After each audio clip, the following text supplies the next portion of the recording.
ಕರ್ನಾಟಕ ರಾಜ್ಯದ ಆತ್ಮೀಯ ಸ್ಪರ್ಧಾ ಮಿತ್ರರಿಗೆ ಸರಣು ಸನ್ಶೈನ್ ಟೆಕ್ನಾಲಜಿ ಯೂಟ್ಯೂಬ್ ಚಾನಲ್ಗೆ ಎಲ್ಲರಿಗೂ ಆತ್ಮೀಯ ಸ್ವಾಗತ. ನಾನು ನಿಮ್ಮ ಪ್ರೀತಿಯ ದೇವರಾಜ್ ಕುಕ್ಕುಬಾಯಿ. ಇಂದಿನ ತರಗತಿಯಲ್ಲಿ 2024ರ UPSC GS ಪೇಪರ್ 1 ಇದ್ರ ಕುರಿತು ಡಿಸ್ಕಸ್ ಮಾಡ್ತಾ ಇದ್ವಿ. ಹಾಗಾದರೆ ಇವತ್ತಿನ ತರಗತಿಯಲ್ಲಿ ಅದರ ಮುಂದುವರೆದ ಭಾಗವಾಗಿರ್ತಕ್ಕಂಥದ್ದು ಡಿಸ್ಕಸ್ ಮಾಡೋಣ. ಯಾರಾದರೂ ಪ್ರೀವಿಯಸ್ ಕ್ಲಾಸ್ ವಾಚ್ ಮಾಡಿಲ್ಲ ಅಂತಂದರೆ ವಾಚ್ ಮಾಡಿ. ಹಾಗಾದರೆ ಇವತ್ತಿನ ತರಗತಿಯಲ್ಲಿ ಇನ್ನೂ ಉಳಿದಿರ್ತಕ್ಕಂಥ 50 ಕ್ವಶನ್ಸ್ ಬಗ್ಗೆ ಇವತ್ತು ಡಿಸ್ಕಸ್ ಮಾಡೋಣ. ಹಾಗಾದರೆ ನೋಡಿ, ಇವತ್ತಿನ ಮೊದಲನೇ ಕ್ವಶನ್, 51ನೇ ಕ್ವಶನ್. ಹಿಮಾಲಯದ ನದಿಗಳು ಪಶ್ಚಿಮದಿಂದ ಪೂರ್ವಕ್ಕೆ ಪ್ರಯಾಗರಾಜನ ಕೆಳಭಾಗದಲ್ಲಿ ಗಂಗಾವನ್ನು ಸೇರುವ ಉಲ್ಲೇಖದೊಂದಿಗೆ ಈ ಕೆಳಗಿನ ಯಾವ ಅನುಕ್ರಮವು ಸರಿಯಾಗಿದೆ ಅಂತ ಇದೆ. ಆಪ್ಷನ್ ಎ ನೋಡಿ, ಗಗ್ಗರ್, ಗೋಮತಿ, ಗಂಡಕ, ಕೋಶಿ. ಆಪ್ಷನ್ 2 ನೋಡಿ, ಗೋಮತಿ, ಗಗ್ಗರ್, ಗಂಡಕ, ಕೋಶಿ. ಆಪ್ಷನ್ 3 ಗಗ್ಗರ್, ಗೋಮತಿ, ಕೋಶಿ, ಗಂಡಕ್. ಆಪ್ಷನ್ 4 ಗೋಮತಿ, ಗಗ್ಗರ್, ಕೋಶಿ, ಗಂಡಕ. ಅಂದರೆ ಇಲ್ಲಿ ಗಂಗಾ ನದಿ ಸೇರ್ತಕ್ಕಂಥದ್ದನ್ನು ಉಲ್ಲೇಖಿಸಿ ಪಶ್ಚಿಮದಿಂದ ಪೂರ್ವಕ್ಕೆ ಹೋದಂತೆ ಯಾವ ನದಿ ಬಂದು ಫಸ್ಟ್ ಸೇರ್ತದ ಅಂತ ಈ ರೀತಿಯಾಗಿ ಕ್ವಶನ್ ಇದೆ. ಅಂದರೆ ನೀವು ಪಶ್ಚಿಮದಿಂದ ಪೂರ್ವಕ್ಕೆ ಹೊಂದಿಸ್ಕೊಂತ ಹೋಗ್ಬೇಕು. ನೋಡಿ, ಇಲ್ಲಿ ಮೊದಲನೇದಾಗಿ ಈ ಕಡೆ ಇಲ್ಲೇ ಭಗೀರಥ ನದಿ ಅಂತ ನೋಡ್ತೀವಿ, ಈ ಕಡೆ ಅಲ್ಕಾನಂದ ನದಿ ಅಂತ ನೋಡ್ತೀವಿ. ಈ ಅಲ್ಕಾನಂದ ಮತ್ತು ಭಗೀರಥ ನದಿ ಬಂದು ದೇವಪ್ರಯಾಗದಲ್ಲಿ ಸೇರ್ತವು. ದೇವಪ್ರಯಾಗದಲ್ಲಿ ಸೇರಿಂದ ಇದು ಮುಂದ ಗಂಗಾ ನದಿ ಅಂತಂದು ಕರೆಯಲ್ಪಡ್ತದೆ. ಏನಂತ ಕರಿತದ್ರಿ? ಗಂಗಾ ನದಿ ಅಂತ ಕರೆಯಲ್ಪಡ್ತದ. ಹಾಗಾದ್ರೆ ಇದು ಭಗೀರಥ ನದಿ ಗಂಗೋತ್ರಿ ಎಂಬ ಪ್ರದೇಶದಲ್ಲಿ ಏನಾಗ್ತದೆ ಅಂತಂದ್ರ ಉದಯಿಸ್ತದ. ಅದೇ ರೀತಿ ಈ ಅಲ್ಕಾನಂದ ನದಿ ಸಾತ್ ಪಂತ್ ಗ್ಲೈಸರ್ ಅಂತ ಪ್ರದೇಶದಲ್ಲಿ ಉದಯಿಸ್ತದ. ಸಾತೋಪಂತ್ ಗ್ಲೈಸರ್ ಅಂತ ಒಂದು ಪ್ರದೇಶದಲ್ಲಿ ಏನಾಗ್ತದ, ಜನಿಸ್ತದ. ಯಾವ್ದ್ರಿ? ಅಲ್ಕಾನಂದ ನದಿ. ಅಲ್ಕಾನಂದ. ಈ ಸೈಡ್ ಭಾಗೀರಥಿ ನದಿ ಅಂತ ಕರಿತೀವಿ. ಈ ಭಾಗೀರಥ ನದಿ ಮತ್ತು ಅಲ್ಕಾನಂದ ನದಿ ಎರಡು ಸೇರಿ ಎಲ್ಲಿ ಸೇರ್ತವೆ ಅಂತಂದ್ರೆ ದೇವಪ್ರಯಾಗದಲ್ಲಿ ಸೇರ್ತವೆ. ಎಲ್ಲಿ ಸೇರ್ತವು? ದೇವಪ್ರಯಾಗದಲ್ಲಿ ಸೇರ್ತವು. ಮುಂದೆ ಅದು ಗಂಗಾ ನದಿಯಾಗಿ ಹರಿತದ. ಹಾಗಾದ್ರೆ ಇದರ ಇಲ್ಲಿ ಎಡದಂಡ ನದಿಗಳನ್ನು ಕೊಟ್ಟಿದ್ದಾನ ಅವನು. ಎಲ್ಲವೂ ಆಲ್ಮೋಸ್ಟ್ ಎಲ್ಲ ಎಡದಂಡೆಗಳ ನದಿಗಳನ್ನು ಕೊಟ್ಟಿದ್ದಾನ. ಹಾಗಾದ್ರೆ ಇಲ್ಲಿ ಎಡದಂಡೆ ನದಿಗಳಲ್ಲಿ ಮೊದಲನೇ ನದಿ ಯಾವ್ದಂತ ನೋಡಿದಾಗ, ಪಶ್ಚಿಮ ಯಾವ್ದಂತ ನೋಡಿದಾಗ ಅದು ಯಾವುದು? ರಾಮಗಂಗಾ ನದಿ ಅಂತ ಬರ್ತದೆ. ಯಾವ್ದ್ರಿ? ಈ ರಾಮಗಂಗಾ ನದಿ ಅಂತ ಬಂದು ರಾಮಗಂಗಾ ನದಿ ಇದು ಎಲ್ಲಿ ಸೇರ್ತದೆ ಅಂತಂದ್ರ ಇಬ್ರಾಹಿಂಪುರ್ ಅಂತ ಬರ್ತದೆ. ಇಲ್ಲೊಂದು ಪ್ಲೇಸು ಇಬ್ರಾಹಿಂಪುರ್ ಅಂತ ಒಂದು ಪ್ಲೇಸ್ ಬರ್ತದೆ, ಅಲ್ಲಿ ಸೇರ್ತದ. ಅದೇ ರೀತಿ ಎರಡನೇ ನದಿ ಅಂತ ನೋಡಿದಾಗ ಅದು ಗೋಮತಿ ನದಿ ಅಂತ ಹೇಳ್ತೀವಿ. ಯಾವ್ದು?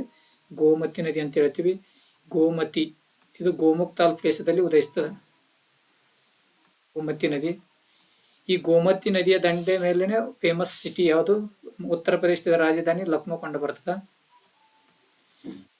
ಈ ಗೋಮತಿ ನದಿ ಗಂಗಾ ನದಿ ಎಲ್ಲಿ ಬಂದು ಸೇರ್ತದೆ ಅಂತಂದ್ರ ಗಾಜಿಪುರ್ ಎಂಬ ಒಂದು ಪ್ರದೇಶದಲ್ಲಿ ಬಂದು ಸೇರ್ತದ. ಗಾಜಿಪುರ್ ಒಂದು ಸಿಟಿ ಪ್ಲೇಸ್ ಬರ್ತದ. ಅಲ್ಲಿ ಏನಾಗ್ತದೆ ಅಂತಂದ್ರ ಈ ಗೋಮತಿ ನದಿ ಸೇರ್ತದ. ಅದೇ ರೀತಿ ಗಂಗಾ ನದಿಯ ಉಪನದಿಗಳಲ್ಲಿ ಎಡಮುಖ ನದಿಗಳಲ್ಲಿ ಅತ್ಯಂತ ದೊಡ್ಡ ನದಿ ಅಂತ ನೋಡಿದಾಗ ಅದು ಗಗ್ಗರ್ ಅಂತ ಹೇಳ್ತೀವಿ. ಯಾವ್ದ್ರಿ? ಈ ಗಗ್ಗರ್ ನದಿ ಈ ಟಿಬೇಟ್ ನಲ್ಲಿ ಹುಟ್ಟಿ ನೇಪಾಳದಲ್ಲಿ ಹರಿತಕ್ಕಂಥ ಅತಿ ಉದ್ದವಾದ ನದಿ ಕೂಡ ಇದೆ. ಯಾವುದು? ಗಗ್ಗರ್ ಅಂತ ಹೇಳ್ತೀವಿ. ಈ ಗಗ್ಗರ್ ನದಿ ಇದು ನೇಪಾಳದಲ್ಲಿ ಅಂದ್ರೆ ಟಿಬೇಟ್ ನಲ್ಲಿ ಹುಟ್ಟಿ ನೇಪಾಳದಲ್ಲಿ ಹರಿತದ. ನೇಪಾಳದಲ್ಲಿ ಹರಿತಕ್ಕಂಥ ಅತಿ ಉದ್ದವಾದ ನದಿ ಯಾವ್ದಂತಂದ್ರ ಅದು ಗಗ್ಗರ್ ನದಿ ಆಗಿರ್ತದ. ಇದು ಎಲ್ಲಿ ಸೇರ್ತದ ಅಂತ ಬಂದಾಗ ನೋಡಿದಾಗ ರವೇಗಂಜ್ ಅಂತ ಒಂದು ಪ್ಲೇಸ್ ಬರ್ತದ. ಈ ರವೇಗಂಜ್ ಬಳಿಯಲ್ಲಿ ಏನಾಗ್ತದೆ ಅಂತಂದ್ರ ಗಂಗಾ ನದಿ ಸೇರ್ತದ. ಯಾವುದು? ರವೇಗಂಜ್ ಬಳಿ. ಅದೇ ರೀತಿ ಗೋಮತಿ, ಗಗ್ರ, ಅದೇ ರೀತಿ ಗಂಡಕ ಅಂತ ಒಂದು ನದಿ ಬರ್ತದೆ. ಯಾವ್ದ್ರಿ? ಈ ಗಂಡಕ ನದಿ ಇದು ಕೂಡ ಟಿಬೇಟ್ ಅಲ್ಲಿ ಹುಡ್ತದ. ಇದು ನೇಪಾಳಲ್ಲಿ ಹರಿದು ಇದು ಬಂದು ಕೂಡ ಎಲ್ಲಿ ಸೇರ್ತದೆ ಅಂತಂದ್ರ ಈ ಬಿಹಾರದ ಸೋನೆಪುರ್ ಬಳಿಯಲ್ಲಿ ಸೇರ್ತದೆ. ಎಲ್ಲಿ? ಸೋನೆಪುರ್. ಅದೇ ರೀತಿ ಇನ್ನೊಂದು ಎಡ ನದಿ ಬರ್ತದ ಗಂಗಾ ನದಿ. ಇದು ಮುಖ್ಯವಾಗಿರ್ತಕ್ಕಂಥದ್ದು ಕೋಶಿ ನದಿ ಅಂತ ಹೇಳ್ತೀವಿ. ಆ ಕೋಶಿ ನದಿ ನೇಪಾಳವನ್ನು ಇಲ್ಲಿ ಇದು ಕೂಡ ಟಿಬೇಟ್ ನಲ್ಲಿ ಹುಡ್ತದ. ಇಲ್ಲಿ ನೇಪಾಳದಲ್ಲಿ ಅರುಣಾ ನದಿ ಅಂತ ಕರಿತಾರೆ. ಇದಕ್ಕೆ ಏನಂತ ಕರೀತಾರ? ಅರುಣಾ ನದಿ ಅಂತ ಕರೀತಾರ. ನೇಪಾಳದಲ್ಲಿ ಏನಂತ ಕರೀತಾರ ಅಂತಂದ್ರೆ ಇದಕ್ಕ ಅರುಣಾ ನದಿ ಅಂತ ಕರೀತಾರ. ಇದು ಬಂದು ಎಲ್ಲಿ ಸೇರ್ತದ ಅಂತಂದ್ರ ಬಿಹಾರದ ಬಳಿ ಬಾಗಲ್ಪುರ್ ಅಂತ ಒಂದು ಪ್ಲೇಸ್ ಬರ್ತದ, ಅಲ್ಲಿ ಸೇರ್ತದೆ. ಅಲ್ಲಿ ಬಾಗಲ್ಪುರ್. ಬಾಗಲ್ಪುರ್ ಅಂತಂದು. ಅದೇ ರೀತಿ ಇನ್ನೊಂದು ಅತಿ ಮುಖ್ಯವಾದ ನದಿ ಬರ್ತದೆ ಮಹಾನಂದ ಅಂತ ನದಿ, ಅದು ಪಶ್ಚಿಮ ಬಂಗಾಳದಲ್ಲಿ ಹುಡ್ತದ. ಯಾವ ನದಿ? ಮಹಾನಂದ. ಮಹಾನಂದ ಮಹಾನಂದ ನದಿ, ಇದು ಕೂಡ ಗಂಗಾ ನದಿಯನ್ನು ಸೇರ್ತದೆ. Okay, yes. ನೋಡಿ, ಇಲ್ಲಿಷ್ಟು ಎಡದಂಡೆಯ ಉಪನದಿಗಳು, ಪ್ರಮುಖ ಉಪನದಿಗಳು ಅಂತ ನೋಡ್ತೀವಿ ಗಂಗಾ ನದಿದು. ಹೌದಾ? ಹಾಗಾದ್ರೆ ನೋಡಿ, ಇಲ್ಲಿ ಆಪ್ಷನ್ಸ್ ಕೊಟ್ಟಿದ್ದಾನೆ. ಪಶ್ಚಿಮದಿಂದ ಪೂರ್ವಕ್ಕೆ ಹೊಂದಿಸ್ತಾ ಹೋಗ್ಬೇಕು. ಮೊದಲು ಯಾವ ನದಿ ಬರ್ತದ, ಅದರ ನಂತರ ಯಾವ ನದಿ ಬರ್ತದ ಅಂತಂದು ನೋಡಿ. ಇಲ್ಲಿ ಮೊದಲನೇದು ಯಾವ್ದಿದೆ ಅಂತಂದ್ರೆ ರಾಮಗಂಗಾ ಇದೆ. ಇಲ್ಲಿ ರಾಮಗಂಗಾ ಆಪ್ಷನ್ಸ್ ಇಲ್ಲ, ಇದನ್ನ ಬಿಡಿ. ಅದೇ ರೀತಿ ಒಂದೇದು ಆಪ್ಷನ್ ಇದೆ, ಒಂದೇ ನದಿ ಯಾವ್ದಿದೆ ನೋಡಿ. ಅದರ ನಂತರ ಗೋಮತಿ. ಗೋಮತಿ ಎಲ್ಲಿದೆ? ಆಪ್ಷನ್ಸ್ 2 ಆಪ್ಷನ್ಸ್ ಇದಾವೆ. ಅಂದ್ರೆ ಒಂದನೇ ಆಪ್ಷನ್ಸ್ ನೀವು ರಿಮೂವ್ ಮಾಡ್ತೀರಿ ಮತ್ತು ಮೂರನೇ ಆಪ್ಷನ್ಸ್ ರಿಮೂವ್ ಮಾಡ್ತೀರಿ. Okay, yes. ಹಾಗಾದ್ರೆ ಗೋಮತಿ ಆಯ್ತು. ನೆಕ್ಸ್ಟ್ ಗೋಮತಿಗಿಂತ ಗಗ್ಗರ್ ಎಲ್ಲಿದೆ ನೋಡಿ. ಗಗ್ಗರ್, ಎಸ್, ಇದೆ ನೋಡಿ. ಗೋಮತಿಗಿಂತ ಗಗ್ಗರ್ ಇದೆ ಇದು. ನೆಕ್ಸ್ಟ್ ಗಗ್ಗರಗಿಂತ ಯಾವ ನದಿ ಇದೆ? ಇಲ್ಲಿ ಯಾವ ನದಿ? ಗಂಡಕ. ಬರಿಬೇಕಿತ್ತು ಗಂಡಕ. ನೆಕ್ಸ್ಟ್ ಗಂಡಕ, ಅದರ ನಂತರ ಕೋಶಿ, ಅದರ ನಂತರ ಮಹಾನಂದ. ಈ ತರ ನೀವು ಮ್ಯಾಪ್ ಮುಖಾಂತರ ನದಿಗಳನ್ನು ರೀಡ್ ಮಾಡಿದಾಗ ಏನಾಗ್ತದೆ ಅಂತಂದ್ರೆ ನೆನಪಿಡಲು ಸಾಧ್ಯ ಆಗಿರುತ್ತೆ. ಅಂದ್ರೆ ಇಲ್ಲಿ ಸರಿಯಾದ ಉತ್ತರ ಯಾವ್ದಾಗ್ತದೆ ಅಂತ ನೋಡಿದಾಗ ಸೆಕೆಂಡ್ ಆಪ್ಷನ್ ಇಸ್ ಕರೆಕ್ಟ್.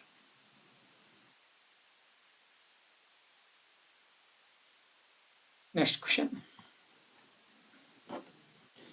ಈ ಕೆಳಗಿನ ಹೇಳಿಕೆಗಳನ್ನು ಪರಿಗಣಿಸಿ. ಹೇಳಿಕೆ 1 ನೋಡಿ. ಮಂಡಲದ ವಿಕಿರಣಕ್ಕಿಂತ ಒಳಬರುವ ಸೌರ ವಿಕಿರಣದಿಂದ ವಾತಾವರಣವು ಹೆಚ್ಚು ಬಿಸಿಯಾಗುತ್ತದಂತೆ. ಅದೇ ಹೇಳಿಕೆ 2 ನೋಡಿ. ಕಾರ್ಬನ್ ಡೈಆಕ್ಸೈಡ್ ಮತ್ತು ವಾತಾವರಣದಲ್ಲಿರುವ ಇತರ ಹಸಿರುಮನೆ ಅನಿಲಗಳು ದೀರ್ಘ ತರಂಗ ವಿಕಿರಣವನ್ನು ಹೀರಿಕೊಳ್ಳುತ್ತವೆ ಅಂತಿದೆ. ಇಲ್ಲಿ ಕೆಳಗಡೆ ನೋಡಿ, ಮೇಲಿನ ಹೇಳಿಕೆಗಳಿಗೆ ಸಂಬಂಧಿಸಿದಂತೆ ಈ ಕೆಳಗಿನವುಗಳಲ್ಲಿ ಯಾವುದು ಸರಿಯಾಗಿದೆ ಅಂತಿದೆ ನೋಡಿ. ಸ್ಟೇಟ್ಮೆಂಟ್ 1 ಏನಿದೆ ಅಂತಂದ್ರೆ ಭೂಮಂಡಲದ ವಿಕಿರಣಕ್ಕಿಂತ ಒಳಬರುವ ಸೌರ ವಿಕಿರಣದಿಂದ ವಾತಾವರಣವು ಹೆಚ್ಚು ಬಿಸಿ ಆಗುತ್ತದಂತೆ. ಇಲ್ಲ, ಬಿಸಿ ಆಗುವುದಿಲ್ಲ. ಇದು 1ನೇ ಸ್ಟೇಟ್ಮೆಂಟ್ ರಾಂಗ್ ಇದೆ. ಕಾರ್ಬನ್ ಡೈಆಕ್ಸೈಡ್ ಮತ್ತು ವಾತಾವರಣದಲ್ಲಿರುವ ಇತರ ಹಸಿರುಮನೆ ಅನಿಲಗಳು ದೀರ್ಘ ತರಂಗ ವಿಕಿರಣವನ್ನು ಹೀರಿಕೊಳ್ಳುತ್ತವೆ. ಇದು ಸರಿಯಾಗಿದೆ. ಅಂದ್ರೆ first statement wrong, second statement correct. ಹಾಗಾದ್ರೆ ಎಲ್ಲಿದೆ ನೋಡಿ ಆಪ್ಷನ್ಸ್. ಹೇಳಿಕೆ 1 ಮತ್ತು ಹೇಳಿಕೆ 2 ಸರಿಯಾಗಿವೆ ಅಂತಿದೆ. ಇದು ಬೇಡ. ಹೇಳಿಕೆ 1 ಮತ್ತು ಹೇಳಿಕೆ 2 ಸರಿಯಾಗಿದೆ, ಇದು ಬೇಡ. ಹೇಳಿಕೆ 1 ಸರಿಯಾಗಿದೆ, ಆದ್ರೆ ಹೇಳಿಕೆ 2 ತಪ್ಪಾಗಿದೆ. ಇಲ್ಲಿ 1ನೇ ಹೇಳಿಕೆ ತಪ್ಪಾಗಿರ್ಬೇಕು ನಮ್ಗೆ. ಅದು ಎಲ್ಲಿದೆ ನೋಡಿ, 4th ಆಪ್ಷನ್ ಎಲ್ಲಿದೆ ನೋಡಿ. ಹೇಳಿಕೆ 1 ತಪ್ಪಾಗಿದೆ, ಆದ್ರೆ ಹೇಳಿಕೆ 2 ಸರಿಯಾಗಿದೆ ಅಂತಿದೆ. ಇದು ಸರಿಯಾದ ಉತ್ತರ ಆಗಿರ್ತದೆ. Next question. ಈ ಕೆಳಗಿನ ಹೇಳಿಕೆಗಳನ್ನು ಪರಿಗಣಿಸಿ. ಹೇಳಿಕೆ 1, ಧ್ರುವಗಳಿಗೆ ಹೋಲಿಸಿದರೆ ಸಮಭಾಜಕದಲ್ಲಿ ಟ್ರೋಪೋಸ್ಪಿಯರ್ನ ದಪ್ಪವು ಹೆಚ್ಚು. ಹೌದು, ಇದು ಸ್ಟೇಟ್ಮೆಂಟ್ 1 ಏನೈತಲ್ಲ ಕರೆಕ್ಟ್ ಐತಿ. ಹೇಳಿಕೆ 2, ಸಮಭಾಜಕದಲ್ಲಿ ಶಾಖವನ್ನು ಬಲವಾದ ಸಂವಹನ ಪ್ರವಾಹಗಳಿಂದ ಹೆಚ್ಚಿನ ಎತ್ತರಕ್ಕೆ ಸಾಗಿಸಲಾಗುತ್ತದೆ. ಹೌದು, ಇದು ಸರಿಯಾಗಿದೆ. ಅಂದ್ರೆ 2 ಸ್ಟೇಟ್ಮೆಂಟ್ ಸರಿಯಾದವು. ಅಂದ್ರೆ ಇಲ್ಲಿ ನೀವು ಸರಿ ಆರಾಮಾಗಿ ಆನ್ಸರ್ ಮಾಡ್ಬೋದು. ಅಂದ್ರೆ 1ನೇ ಆಪ್ಷನ್ ಇದು ಕರೆಕ್ಟ್. ಹೇಳಿಕೆ 1 ಮತ್ತು ಹೇಳಿಕೆ 2 ಸರಿಯಾಗಿವೆ ಮತ್ತು ಹೇಳಿಕೆ 2 ಅನ್ನು ಹೇಳಿಕೆ 1 ವಿವರಿಸುತ್ತದೆ. ಹೇಳಿಕೆ 2 ಹೇಳಿಕೆ 1 ವಿವರಿಸುತ್ತದೆ. ಇದು ಸರಿಯಾಗಿದೆ. ಓಕೆ, ಫಸ್ಟ್ ಸ್ಟೇಟ್ಮೆಂಟ್ 1ನೇ option is correct. Next question. ಈ ಕೆಳಗಿನವುಗಳನ್ನು ಪರಿಗಣಿಸಿ. 1ನೇದು ನೋಡ್ರಿ, ಪೈರೋಕ್ಲಾಸ್ಟಿಕ್ ಅವಶೇಷಗಳು. 2ನೇದು ನೋಡಿ, ಬೂದಿ ಮತ್ತು ಧೂಳು. 3ನೇದು ಸಾರಜನಕ ಮತ್ತು ಸಂಯುಕ್ತಗಳು. 4ನೇದು ಸಲ್ಫರ್ ಸಂಯುಕ್ತಗಳು. ಹಾಗಾದ್ರೆ ಮೇಲಿನವುಗಳನ್ನು ಎಷ್ಟು ಜ್ವಾಲಾಮುಖಿ ಸ್ಫೋಟಗಳ ಉತ್ಪನ್ನಗಳಾಗಿವೆ ಅಂತ ಇದೆ. ಅಂದ್ರೆ ಜ್ವಾಲಾಮುಖಿಯಿಂದ ಇದರಲ್ಲಿ ಎಷ್ಟು ಅವಶೇಷಗಳು ಉತ್ಪನ್ನಗಳಾಗಿವೆ ಅಂತ ಕ್ವಶನ್ ಇದೆ. ಹಾಗಾದ್ರೆ ಇಲ್ಲಿ ಇದಕ್ಕೆ ಸರಿಯಾದ ಉತ್ತರ ಅಂತ ನೋಡಿದಾಗ 4 ಕೂಡ ಏನಾಗ್ತಾವ ಅಂತಂದ್ರ, ಈ ಜ್ವಾಲಾಮುಖಿ ಸ್ಫೋಟ ಆದಾಗ ಏನಾಗ್ತಾವ ಅಂತಂದ್ರ ಈ ಪೈರೋಕ್ಲಾಸ್ಟಿಕ್ ಅವಶೇಷಗಳಾಗಿರ್ಬೋದು, ಬೂದಿ ಮತ್ತು ಧೂಳು ಆಗಿರ್ಬೋದು, ಅದೇ ರೀತಿ ಸಾರಜನಕ ಸಂಯುಕ್ತಗಳು ಅಂತ ಹೇಳ್ತೀವಿ, ನೈಟ್ರೋಜನ್ ಕಂಪೌಂಡ್ಸ್ ಅಂತ ಹೇಳ್ತೀವಿ, ಅದೇ ರೀತಿ ಸಲ್ಫರ್ ಕಂಪೌಂಡ್ಸ್ ಅಂತ ಹೇಳ್ತೀವಿ. ಇವೆಲ್ಲ ಕೂಡ ಏನಾಗ್ತಾವ ಅಂತಂದ್ರ, ಏನಾದ್ರೂ ಜ್ವಾಲಾಮುಖಿ ಐತೆ ಅಂದ್ರ, ಜ್ವಾಲಾಮುಖಿ ಸ್ಫೋಟ ಇದೆ ಅಂದ್ರ ಅದರ ಮೂಲಕ ಉತ್ಪನ್ನ ಆಗತಕ್ಕಂತ ಇವು ಅವಶೇಷಗಳು ಅಂತ ಹೇಳ್ತೀವಿ. ಅವು ಇವೆಲ್ಲ. ಹಾಗಾದ್ರೆ ಇಲ್ಲಿ ನೋಡಿ ಆಪ್ಷನ್ 1 ನೋಡಿ, 1 ಅಂತಿದೆ, ಕೇವಲ 2 ಅಂತಿದೆ. ಆಪ್ಷನ್ 3 ಕೇವಲ 3 ಅಂತಿದೆ. ಆಪ್ಷನ್ 4 ಎಲ್ಲ 4 ಅಂತಿದೆ. ಇಲ್ಲಿ ಸರಿಯಾದ ಉತ್ತರ ಎಲ್ಲ 4ಗಳು ಏನಾಗ್ತಾವ ಅಂತಂದ್ರ ಈ ಜ್ವಾಲಾಮುಖಿಯಿಂದ ಉತ್ಪನ್ನಗಳು ಅಂತ ಹೇಳ್ತೀವಿ. Okay, yes. Next question. ಜನವರಿ ತಿಂಗಳಲ್ಲಿ ಐಸೋಥರ್ಮಲ್ ನಕ್ಷೆಗಳಿಂದ ಕೆಳಗಿನವುಗಳಲ್ಲಿ ಯಾವುದು ಸರಿಯಾದ ತೀರ್ಮಾನ ಮತ್ತು ಊಹೆಗಳು ಅಂತ ಇದೆ. ಆಪ್ಷನ್ 1 ಸ್ಟೇಟ್ಮೆಂಟ್ 1 ನೋಡಿ, ಐಸೋಥರ್ಮ್ಗಳು ಸಮುದ್ರದ ಮೇಲ್ಮೈ ಉತ್ತರಕ್ಕೆ ಮತ್ತು ಖಂಡದ ಮೇಲ್ಮೈ ದಕ್ಷಿಣಕ್ಕೆ ತಿರುಗುತ್ತವೆ. ಸ್ಟೇಟ್ಮೆಂಟ್ 2 ನೋಡಿ, ಶೀತಲ ಸಮುದ್ರ ಪ್ರವಾಹಗಳು ಗಲ್ಫ್ ಆಫ್ ಸ್ಟ್ರೀಮ್ ಮತ್ತು ಉತ್ತರ ಅಟ್ಲಾಂಟಿಕ್ ಡ್ರಿಫ್ಟ್ ಇರುವಿಕೆಯ ಉತ್ತರ ಅಟ್ಲಾಂಟಿಕ್ ಸಾಗರವನ್ನು ತಂಪಾಗಿಸುತ್ತದೆ ಮತ್ತು ಐಸೋಥರ್ಮ್ಗಳು ಉತ್ತರದ ಕಡೆಗೆ ಬಾಗುತ್ತವೆ ಅಂತಿದೆ. ಹಾಗಾದ್ರೆ ಇಲ್ಲಿ ಸರಿಯಾದ ಉತ್ತರ ಯಾವ್ದಾಗ್ತದೆ ಅಂತ ನೋಡಿ. ಸರಿಯಾದ ಉತ್ತರ ಯಾವ್ದಾಗ್ತದೆ ಅಂತಂದ್ರ ಇಲ್ಲಿ ಇದು ಫಸ್ಟ್ ಸ್ಟೇಟ್ಮೆಂಟ್ ಐತಲ್ಲ, ಇದೇನೈತೆ ಅಂದ್ರ ಕರೆಕ್ಟ್ ಐತಿ. ಐಸೋಥರ್ಮ್ಗಳು ಸಮುದ್ರದ ಮೇಲೆ ಉತ್ತರಕ್ಕೆ ಮತ್ತು ಖಂಡದ ಮೇಲೆ ದಕ್ಷಿಣಕ್ಕೆ ತಿರುಗುತ್ತವೆ. ಹೌದು. ಅದೇ ರೀತಿ ಎರಡನೇ ಸ್ಟೇಟ್ಮೆಂಟ್ ನೋಡಿ, ಶೀತ ಸಮುದ್ರದ ಪ್ರವಾಹಗಳು ಗಲ್ಫ್ ಆಫ್ ಸ್ಟ್ರೀಮ್ ಮತ್ತು ಉತ್ತರ ಅಟ್ಲಾಂಟಿಕ್ ಡ್ರಿಫ್ಟ್ ಇರುವಿಕೆಯು ಉತ್ತರ ಅಟ್ಲಾಂಟಿಕ್ ಸಾಗರವನ್ನು ತಂಪಾಗಿಸುತ್ತದೆ ಮತ್ತು ಐಸೋಥರ್ಮ್ಗಳು ಉತ್ತರದ ಕಡೆಗೆ ಬಾಗುತ್ತವೆ ಅಂತಿದೆ. ಇದು ತಪ್ಪಾಗಿದೆ. ಇದು ಬಾಗುವುದಿಲ್ಲ. ಉತ್ತರದ ಕಡೆಗೆ ಏನಾಗುದಿಲ್ಲ ಅಂತಂದ್ರೆ ಬಾಗುವುದಿಲ್ಲ. ಈ ಗಲ್ಫ್ ಆಫ್ ಸ್ಟ್ರೀಮ್ ಅನ್ನೋದು ಕೂಡ ಉಷ್ಣ ಸಾಗರ ಪ್ರವಾಹ ಆಗಿರ್ತದೆ. ಏನಾಗಿರ್ತದೆ? ಇದು ಉಷ್ಣ ಸಾಗರ ಪ್ರವಾಹ ಆಗಿರ್ತದೆ. ಯಾವುದು? Gulf of stream.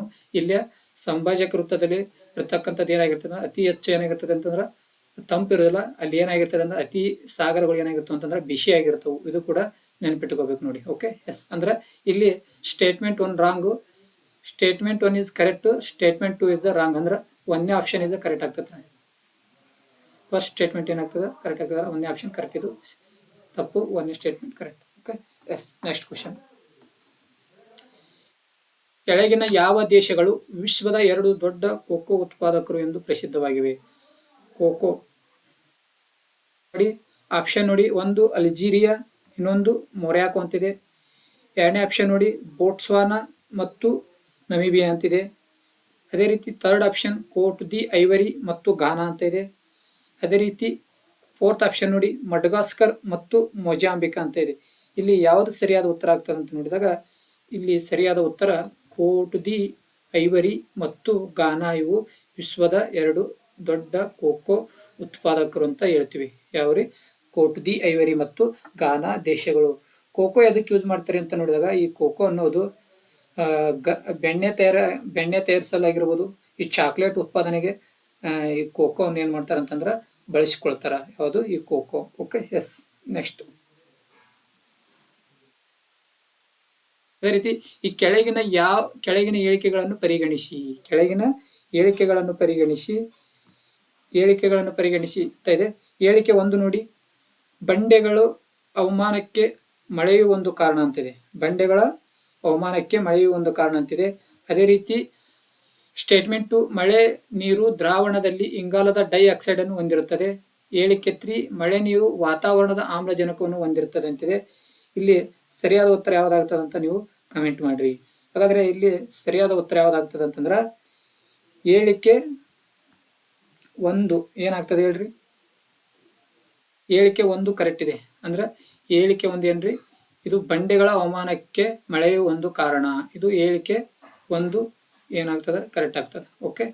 ಅದೇ ರೀತಿ ಎರಡನೇ ಸ್ಟೇಟ್ಮೆಂಟ್ ನೋಡಿ, ಮಳೆ ನೀರು ಅಂತಿದೆ. ಮಳೆ ನೀರು ದ್ರಾವಣದಲ್ಲಿ ಇಂಗಾಲದ ಡೈಆಕ್ಸೈಡ್ ಅನ್ನು ಹೊಂದಿರುತ್ತದೆ ಅಂತಿದೆ. ಎಸ್.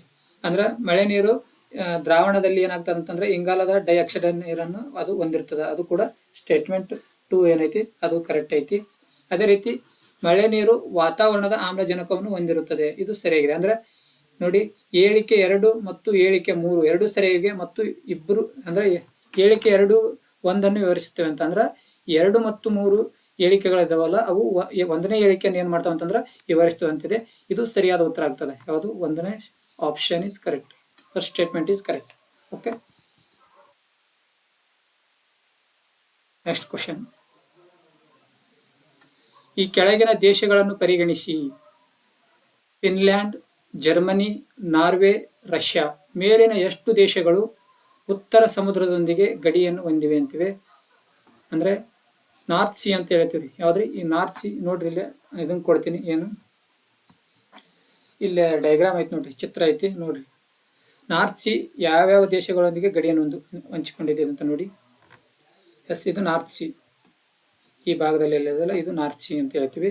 ಈ ನಾರ್ತ್ ಸಿ ಈ ಕಡೆ ಇಲ್ಲಿ ನೋಡಿ, 1 ನಾರ್ವೆ ದೇಶ ಇದೆ, 2 ಸ್ವೀಡನ್ ಇದೆ, 3 ಡೆನ್ಮಾರ್ಕ್ ಇದೆ, 4 ನೆದರ್ಲ್ಯಾಂಡ್ ಇದೆ, 5 ಜರ್ಮನಿ ಇದೆ, 6 ಬೆಲ್ಜಿಯಂ ಇದೆ, 7 ಫ್ರಾನ್ಸ್ ಇದೆ, ಈ ಕಡೆ 8 ಯುನೈಟೆಡ್ ಕಿಂಗ್ಡಮ್ ಇದೆ. ಅಂದ್ರೆ 8 ದೇಶಗಳು ಈ ನಾರ್ತ್ ಸಿ ಯೊಂದಿಗೆ ಏನ್ ಮಾಡಿವು, ಗಡಿಗಳನ್ನು ಹಂಚಿಕೊಂಡಿದ್ದಾವೆ. ಅಲ್ಲಿ ಅವರು 4 ರಾಷ್ಟ್ರಗಳನ್ನು ಕೊಟ್ಟಿದ್ದಾರೆ. ಆ 4 ರಾಷ್ಟ್ರಗಳಲ್ಲಿ ಎಷ್ಟು ದೇಶಗಳು ಗಡಿಯನ್ನು ಹಂಚಿಕೊಂಡಿದ್ದಾವೆ ಅಂತ ಕೇಳಿದನು.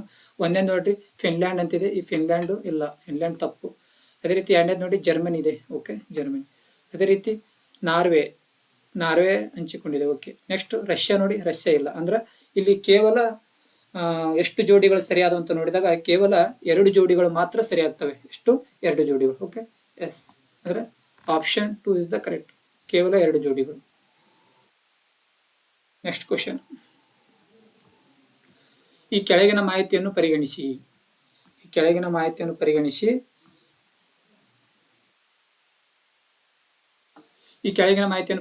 ಜಲಪಾತ ಕೊಟ್ಟಿದ್ದಾನೆ, ಪ್ರದೇಶ ಕೊಟ್ಟಿದ್ದಾನೆ, ನದಿ ಕೊಟ್ಟಿದ್ದಾನೆ. ಆ ನದಿಗೆ ಇರ್ತಕ್ಕಂಥ ಜಲಪಾತ ಅಂದ್ರೆ ನೋಡಿ, ಇಲ್ಲಿ ಒಂದೇದು ದುಂದರ್ ಜಲಪಾತ ಅಂತ ಕೊಟ್ಟಿದ್ದಾನೆ, ದುಂದ್ವರ್ ಜಲಪಾತ. ಇದು ಮಾಳ್ವಾ ಪ್ರಸ್ಥಭೂಮಿಯಲ್ಲಿ ಕಂಡು ಬರ್ತದಂತಿದೆ, ಸರಿ ಇದೆ. ಅದೇ ರೀತಿ ಯಾವ ನದಿಗಿದೆ ಅಂತ ನೋಡಿದಾಗ ಇದು ನರ್ಮಾ ನದಿಗಿದೆ. ಒಂದೇ ಸ್ಟೇಟ್ಮೆಂಟ್ ಏನಾಗ್ತದೆ, ಇದು ಕರೆಕ್ಟ್ ಆಗ್ತದೆ. ನೆಕ್ಸ್ಟ್ ನೋಡಿ, ಉಂಡ್ರು ಜಲಪಾತ ಇದು ಛೋಟಾ ನಾಗ್ಪುರ್ ಪ್ರಸ್ಥಭೂಮಿ, ಸರಿ ಹೇಗಿದೆ. ಅದೇ ರೀತಿ ಯಾವ ನದಿಗೆ ಅಂತ ನೋಡಿದಾಗ ಸುವರ್ಣರೇಖಾ, ಯಾವುದು? ಸುವರ್ಣರೇಖಾ. ಈ ದುಂದರ್ ಜಲಪಾತ ಇದು ಮಧ್ಯಪ್ರದೇಶದೊಳಗೆ ಕಂಡು ಬರ್ತದ. ಅದೇ ರೀತಿ ಉಂಡ್ರು ಜಾರ್ಖಂಡ್, ಎಲ್ಲಿ? ಈ ಜಾರ್ಖಂಡ್ ರಾಜ್ಯದ ಒಳಗಡೆ ಕಾಣಬಹುದು. ಎರಡನೇ ಸ್ಟೇಟ್ಮೆಂಟ್ ಕೂಡ ಕರೆಕ್ಟ್ ಆಗಿದೆ, ನೆಕ್ಸ್ಟ್ ಗೇರುಸೊಪ್ಪ. ಈ ಗೇರುಸೊಪ್ಪ ನೋಡಿ ಕರ್ನಾಟಕದಲ್ಲಿ ಕಂಡು ಬರ್ತದಲ್ಲ, ಕರ್ನಾಟಕ ಶಿವಮೊಗ್ಗ. ಇದು ನೋಡಿ ಪಶ್ಚಿಮ ಘಟ್ಟಗಳಲ್ಲಿದೆ, ಹೌದು ಸರಿ ಹೇಗಿದೆ. ಆದ್ರೆ ನೇತ್ರಾವತಿ ನದಿ ಅಲ್ಲ. ಯಾವ ನದಿ ಹೇಳ್ರಿ? ಕಮೆಂಟ್ ಮಾಡ್ರಿ. ನೇತ್ರಾವತಿ ಅಲ್ಲ, ಯಾವ ನದಿ ಹೇಳ್ರಿ? ಏನ್ ನೀವು ಕಮೆಂಟ್ ಮಾಡ್ತೀರಾ, ಏನ್ ನಾನು ಆನ್ಸರ್ ಹೇಳ? ನೀವಾಗ ಕಮೆಂಟ್ ಮಾಡ್ತೀನಿ ಅಂತ ಭಾವಿಸ್ತೀನಿ, ಇಲ್ಲ ಹೇಳ್ಬಿಡ್ತೀನಿ ತಗೊಳ್ಳಿ. ಎಸ್, ಇದು ನೇತ್ರಾವತಿ ನದಿ ಅಲ್ಲ, ಶರಾವತಿ ನದಿ. ಯಾವ ನದಿ? ಶರಾವತಿ ನದಿಗೆ ಇರ್ತಕ್ಕಂಥ ಜಲಪಾತ ಯಾವ್ದು ಅಂತ ನೋಡಿದಾಗ ಅದು ಗೆರುಸೊಪ್ಪ ಅಥವಾ ಜೋಗ್ ಫಾಲ್ಸ್ ಅಂತ ಹೇಳ್ತೀವಿ. ಯಾವುದು? ಜೋಗ್ ಫಾಲ್ಸ್. ಅಂದ್ರೆ ಇಲ್ಲಿ ಎಷ್ಟು ಜೋಡಿಗಳು ಸರಿಯಾದ ಅಂತ ನೋಡಿದಾಗ ಕೇವಲ 2 ಜೋಡಿಗಳು ಸರಿಯಾಗಿದೆ ಅಂತ ಹೇಳ್ತೀವಿ. ಯಾವಷ್ಟು ರೀ? 2 ಜೋಡಿಗಳು, ಕೇವಲ 2 ಜೋಡಿಗಳು, ಓಕೆ. ನೆಕ್ಸ್ಟ್ ಕ್ವಶನ್, ಕೆಳಗಿನ ಮಾಹಿತಿಯನ್ನು ಪರಿಗಣಿಸಿ. ಈ ಕಡೆ ಪ್ರದೇಶ ಕೊಟ್ಟಿದ್ದಾನೆ, ಈ ಕಡೆ ಪರ್ವತದ ಹೆಸರು ಕೊಟ್ಟಿದ್ದಾನೆ. ಆ ಪರ್ವತದ ವಿಚ್ ಟೈಪ್ ಆಫ್ ಅಂದ್ರೆ ಪರ್ವತ ಯಾವುದು, ಯಾವ ರೀತಿ ಇದೆ ಅಂತ ನೋಡಿ. ಇಲ್ಲಿ ಪ್ರದೇಶ ಅಂದ್ರೆ ಮಧ್ಯ ಏಷ್ಯಾ ಅಂತ ಕೊಟ್ಟಿದ್ದಾನೆ. ಓಸೇಜ್ ಪರ್ವತದ ಹೆಸರು ಅಂತದ್ದು. ಇದು ಪರ್ವತದ ಹೆಸರು ಯಾವುದು? ಓಸೇಜ್ ಅಂತ. ಇದು ಮಡಿಕೆ ಪರ್ವತ ಅಂತ ನೋಡಿ, ಹೌದಾ? ಮಡಿಕೆ ಪರ್ವತನ ಓಸೇಜ್ ಪರ್ವತ ಅಲ್ಲ, ಮಡಿಕೆ ಪರ್ವತ ಅಲ್ಲ, ಇದು ಬ್ಲ್ಯಾಕ್ ಪರ್ವತ ಅಂತ ಹೇಳ್ತೀವಿ. ಯಾವುದು? ಬ್ಲ್ಯಾಕ್ ಪರ್ವತ, ಬ್ಲಾಕ್ ಪರ್ವತ, ಬ್ಲ್ಯಾಕ್ ಅಲ್ಲ, ಬ್ಲಾಕ್ ಪರ್ವತ. ಇದು ಬ್ಲಾಕ್ ಪರ್ವತ. ಅದೇ ರೀತಿ ಇದು ಮಧ್ಯ ಏಷ್ಯಾದೊಳಗಡೆ ಇಲ್ಲ, ಎಲ್ಲಿದೆ? ಯುರೋಪ್ ಒಳಗಡೆ ಇದೆ. ಎಲ್ಲಿದೆ? ಯುರೋಪ್. ಹಾಗಾಗಿ first one is the wrong one, okay. Next Europe ಅಂತಿದೆ, ಈ ಕಡೆ ಆಲ್ಪ್ಸ್ ಅಂತಿದೆ. ಅದೇ ರೀತಿ ಬ್ಲಾಕ್ ಪರ್ವತ ಅಂತ ಇದೆ, ಇದು ಕೂಡ ತಪ್ಪಾಗಿದೆ. ಇದು ಯುರೋಪ್ ಒಳಗಡೆ ಇದೆ, ಓಕೆ. ಆಲ್ಪ್ಸ್ ಎಲ್ಲಿದೆ? ಆಲ್ಪ್ಸ್ ಪರ್ವತ ಎಲ್ಲಿ ಕಂಡು ಬರ್ತದೆ ಅಂತಂದ್ರೆ ಯುರೋಪ್ ಕಾಂಟಿನೆಂಟ್ ಒಳಗಡೆ ಕಂಡು ಬರ್ತದೆ, ಇದು ಸರಿಯಾಗಿದೆ. ಬಟ್ ಇದು ಬ್ಲಾಕ್ ಪರ್ವತ ಅಂತ ಕೊಟ್ಟಿದ್ದಾನ, ಇದು ಬ್ಲಾಕ್ ಪರ್ವತ ಅಲ್ಲ. ಯಾವ ಪರ್ವತ ಅಂತ ನೋಡಿದಾಗ, ಎಂತ ಪರ್ವತ ಅಂತ ನೋಡಿದಾಗ ಯಂಗ್ ಪರ್ವತಗಳು ಅಂತ ಹೇಳ್ತೀವಿ. ತರುಣ ಎಂತ ಪರ್ವತಗಳು? ಯಂಗ್ ಪರ್ವತ, ಮಡಿಕೆ ಪರ್ವತಗಳು ಅಂತ ಹೇಳ್ತೀವಿ. ಇದು ಎಂತ ಪರ್ವತ? ಮಡಿಕೆ ಪರ್ವತಗಳು ಅಥವಾ ಯಂಗ್ ಪರ್ವತಗಳು, ತರುಣ ಪರ್ವತಗಳು ಅಂತ ಕರಿತೀವಿ. ಇಂಥ ಪರ್ವತಗಳಿಗೂ ಇವು ಮಡಿಕೆ ಪರ್ವತಗಳಾಗಿರ್ತವೆ. ಅದೇ ರೀತಿ ಇದು ಕೂಡ ಏನಾಗಿದೆ ಅಂತಂದ್ರೆ ಸೆಕೆಂಡ್ ಇದು ಇದೆಲ್ಲ, ಇದು ಕೂಡ ಏನಾಗಿದೆ? ರಾಂಗ್ ಆಗಿದೆ. ಅದೇ ರೀತಿ ಉತ್ತರ ಅಮೆರಿಕ ಅಂತ ನೋಡ್ತೀವಿ. ಉತ್ತರ ಅಮೆರಿಕ ಇದರಲ್ಲಿ ಇಲ್ಲಿ ಬರ್ತಕ್ಕಂಥ ಯಾವ್ದಂತ ನೋಡಿದಾಗ ಅದು ಅಪ್ಪಲಾಚಿಯನ್ಸ್ ಪರ್ವತ ಅಂತ ಹೇಳ್ತೀವಿ. ಅಂದ್ರೆ ರಾಕೀಸ್ ಪರ್ವತ ಐತಿಲ್ಲ, ಅದ್ರ ಮುಂದುವರೆದ ಭಾಗವಾಗಿರ್ತಕ್ಕಂಥ ಯಾವ್ದಂತ ನೋಡಿದಾಗ ಅಪ್ಪಲಾಚಿಯನ್ಸ್ ಪರ್ವತ ಅಂತ ಹೇಳ್ತೀವಿ. ಇದು ಯಾವ ರೀತಿಯ ಪರ್ವತ ಅಂತ ನೋಡಿದಾಗ ಇದು ಕೂಡ ಮಡಿಕೆ ಪರ್ವತ ಆಗಿರ್ತದೆ, ಇದು ಸರಿಯಾಗಿದೆ. ಈ ಸ್ಟೇಟ್ಮೆಂಟ್ ಸರಿಯಾಗಿದೆ. ಅದೇ ರೀತಿ ದಕ್ಷಿಣ ಅಮೆರಿಕ ಅಂತ ನೋಡ್ತೀವಿ. ದಕ್ಷಿಣ ಅಮೆರಿಕದಲ್ಲಿ ಫೇಮಸ್ ಆಗಿರ್ತಕ್ಕಂಥ ಪರ್ವತ ಅಂತ ನೋಡಿದಾಗ ಅದು ಯಾಂಡಿಸ್ ಪರ್ವತ, ಇದು ಸರಿಯಾಗಿದೆ. ಆದರೆ ಇದು ಯಾವ ರೀತಿ ಅಂತ ಪರ್ವತ ನೋಡಿದಾಗ ಇದು ಮಡಿಕೆ ಪರ್ವತ, ಅಂದ್ರೆ ಇದು ಸರಿಯಾಗಿದೆ. ಅಂದ್ರೆ 2 ಸ್ಟೇಟ್ಮೆಂಟ್ ಕರೆಕ್ಟ್ ಆದವು. ಇಲ್ಲಿ ಕೇವಲ 2 ಜೋಡಿಗಳು ಮಾತ್ರ ಏನಾಗಿದೆ ಅಂತಂದ್ರೆ ಸರಿಯಾಗಿದ್ದಾವೆ. ಈ ಯಾಂಡಿಸ್ ಪರ್ವತ ಆಗಿರ್ಬೋದು, ಅದೇ ರೀತಿ ರಾಕೀಸ್ ಪರ್ವತ ಆಗಿರ್ಬೋದು, ಅದೇ ರೀತಿ ಹಿಮಾಲಯ ಪರ್ವತಗಳಾಗಿರ್ಬೋದು, ಇವೆಲ್ಲ ಯಾವ ರೀತಿಯ ಪರ್ವತಗಳು ಅಂತ ನೋಡಿದಾಗ ಮಡಿಕೆ ಪರ್ವತಗಳಾಗಿರ್ತವೆ. ಹಿಮಾಲಯ, ಆಂಡಿಸ್, ರಾಕಿ, ಹಿಮಾಲಯ ಇವು ಎಂತ ಯಾವ ರೀತಿಯ ಪರ್ವತಗಳು ಅಂತ ನೋಡಿದಾಗ ಇವು ಕೂಡ ಮಡಿಕೆ ಪರ್ವತಗಳಾಗಿರ್ತವೆ. ನೆಕ್ಸ್ಟ್ ಕ್ವಶನ್, ಸಿಕಾಡಾ, ಪ್ರಾಗ್ಪರ್, ಮತ್ತು ಪಾಂಡಸ್ಕೇಟರ್ ಜೀವಿಗಳು ಅಂತ ಇದೆ ಕ್ವಶನ್. ನೋಡಿ ಇಲ್ಲಿ ಕೆಳಗಡೆ ಆಪ್ಷನ್ 1 ಏನು ಕೊಟ್ಟಿದ್ದಾನೆ, ಪಕ್ಷಿಗಳಂತ ಕೊಟ್ಟಿದ್ದಾನೆ. ಎರಡನೇದು ಏನು ಕೊಟ್ಟಿದ್ದಾನೆ, ಮೀನು ಅಂತ ಕೊಟ್ಟಿದ್ದಾನೆ. ಮೂರನೇದು ಏನು ಕೊಟ್ಟಿದ್ದಾನೆ, ಕೀಟಗಳಂತ ಕೊಟ್ಟಿದ್ದಾನೆ. ನಾಲ್ಕನೇದು ಏನು ಕೊಟ್ಟಿದ್ದಾನೆ, ಸರೀಸೃಪಗಳಂತ ಕೊಟ್ಟಿದ್ದಾನೆ.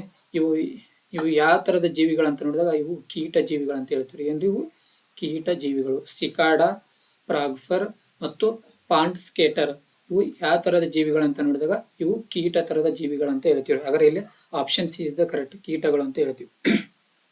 ನೆಕ್ಸ್ಟ್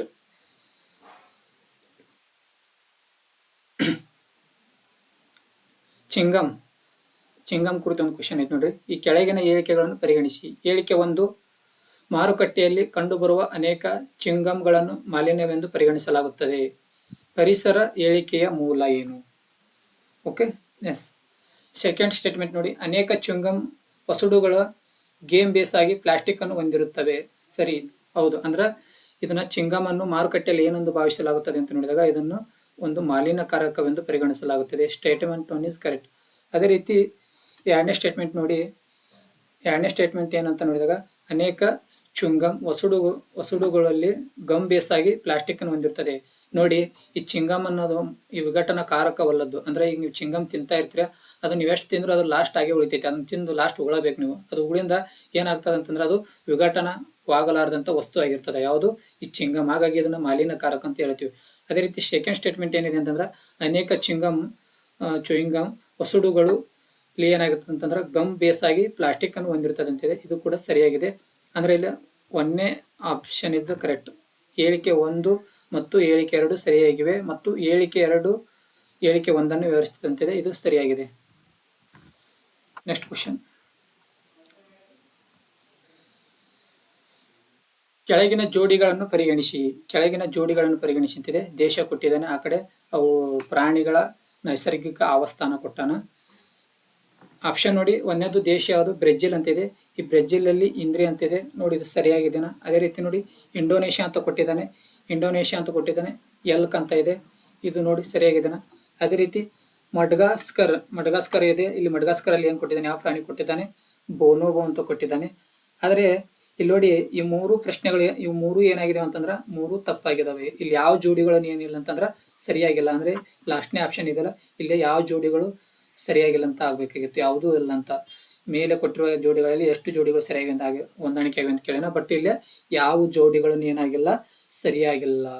ಹಾಗಾದ್ರೆ ಈ ಮಡ್ಗಾಸ್ಕರ್ ಅಲ್ಲಿ ಕಂಡು ಬರತಕ್ಕಂತ ಪ್ರಸಿದ್ಧ ಪ್ರಾಣಿ ಯಾವ್ದಂತ ನೋಡಿದಾಗ ಅದು ಯಾವ್ದಾಗಿರ್ತದ್ರಿ? ಪ್ರಸಿದ್ಧ ಪ್ರಾಣಿ ಅಂತ ನೋಡಿದಾಗ ಇಂದ್ರಿ ಆಗಿರ್ತದೆ. ಯಾವ್ದ್ರಿ? ಇಂದ್ರಿ. ಇದು ಪ್ರಸಿದ್ಧ ಪ್ರಾಣಿ. ಎಲ್ಲಿ? ಮಡ್ಗಾಸ್ಕರ್ ಅಲ್ಲಿ ಕಂಡು ಬರತಕ್ಕಂಥದ್ದು. ಅದೇ ರೀತಿ ಎಲ್ಕಾ ಅಂತ ಇದೆ ನೋಡ್ರಿ. ಈ ಎಲ್ಕಾ ಅನ್ನುವುದು ಉತ್ತರ ಅಮೆರಿಕ ಮತ್ತು ಕೆಲವು ಏಷ್ಯಾದ ಭಾಗಗಳಲ್ಲಿ ಕಂಡು ಬರ್ತದ. ಯಾವ್ದ್ರಿ? ಉತ್ತರ ಅಮೆರಿಕದಲ್ಲಿ ಕಂಡು ಬರ್ತಕ್ಕಂಥ ಒಂದು ಪ್ರಸಿದ್ಧ ಪ್ರಾಣಿ ಅಂತ ಹೇಳ್ತೀವಿ. ಎಲ್ರು ಉತ್ತರ ಅಮೆರಿಕ.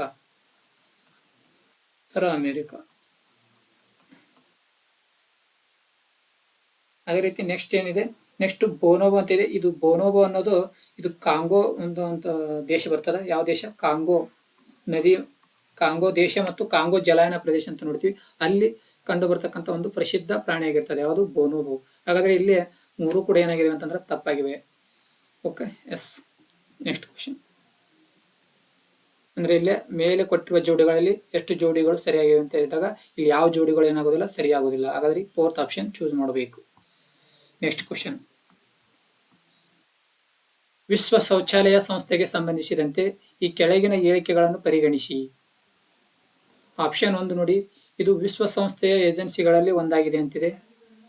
ಅದೇ ರೀತಿ ಆಪ್ಷನ್ ಸ್ಟೇಟ್ಮೆಂಟ್ 2 ನೋಡಿ, ವಿಶ್ವ ಶೌಚಾಲಯ ಶೃಂಗಸಭೆ, ವಿಶ್ವ ಶೌಚಾಲಯ ದಿನ ಮತ್ತು ವಿಶ್ವ ಶೌಚಾಲಯ ಕಾಲೇಜು ಈ ಸಂಸ್ಥೆಯ ಉಪಕ್ರಮಗಳು ಜಾಗತಿಕ ನೈರ್ಮಲ್ಯ ಬಿಕ್ಕಟ್ಟನ್ನು ನಿಭಾಯಿಸಲು ಕ್ರಮವನ್ನು ಪ್ರೇರೇಪಿಸುತ್ತದೆ ಅಂತಿದೆ. ಅದೇ ರೀತಿ ಥರ್ಡ್ ಸ್ಟೇಟ್ಮೆಂಟ್, ತೆರೆದ ಮಲ ವಿಸರ್ಜನೆಯು ಅಂತ್ಯವನ್ನು ಸಾಧಿಸಲು ಕಡಿಮೆ ಅಭಿವೃದ್ಧಿ ಹೊಂದಿದ ದೇಶಗಳು ಮತ್ತು ಅಭಿವೃದ್ಧಿಶೀಲ ರಾಷ್ಟ್ರಗಳಿಗೆ ಹಣವನ್ನು ನೀಡುವುದು ಇದರ ಮುಖ್ಯ ಕಾರ್ಯಗುರಿ. ಅದೇ ರೀತಿ ನೋಡಿಲಿ ಎಷ್ಟು ಸ್ಟೇಟ್ಮೆಂಟ್ಗಳು ಕರೆಕ್ಟ್ ಆಗಿದೆ. ವಿಶ್ವ ಶೌಚಾಲಯ ಸಂಸ್ಥೆಗೆ ಸಂಬಂಧಪಟ್ಟಂತೆ ಎಷ್ಟು ಹೇಳಿಕೆಗಳು ಇಲ್ಲಿ ಸರಿಯಾಗಿದೆ ಅಂತ ನೀವು ಆನ್ಸರ್ ಮಾಡಬೇಕಾಗ್ತದೆ. ನೋಡಿ, ಇದು ವಿಶ್ವ ಶೌಚಾಲಯ ಸಂಸ್ಥೆ ಅನ್ನೋದು ಇದು ವಿಶ್ವಸಂಸ್ಥೆಯ ಏಜೆನ್ಸಿಗಳಲ್ಲಿ ಒಂದಲ್ಲ. ಇದು ತಪ್ಪು. ಓಕೆ, ನೆಕ್ಸ್ಟ್ ನೋಡಿ, ಎರಡನೇ ಆಪ್ಷನ್ ನೋಡಿ, ಎರಡನೇ ಸ್ಟೇಟ್ಮೆಂಟ್ ನೋಡಿ, ಇದು ವಿಶ್ವ ಶೌಚಾಲಯ ಶೃಂಗಸಭೆ, ವಿಶ್ವ ಶೌಚಾಲಯ ದಿನ ಮತ್ತು ವಿಶ್ವ ಶೌಚಾಲಯ ಕಾಲೇಜು ಈ ಸಂಸ್ಥೆಯ ಉಪಕ್ರಮಗಳು. ಹೌದು, ಜಾಗತಿಕ ನೈರ್ಮಲ್ಯ ಬಿಕ್ಕಟ್ಟನ್ನು ನಿಭಾಯಿಸಲು ಇದು ಒಂದು ಕ್ರಮಗಳನ್ನು ತೆಗೆದುಕೊಳ್ಳುತ್ತದೆ. ಈ ಎರಡನೇ ಸ್ಟೇಟ್ಮೆಂಟ್ ಏನಿದೆ ಅಂತ ಕರೆಕ್ಟ್ ಇದೆ. Okay, yes. Next third option ನೋಡಿ.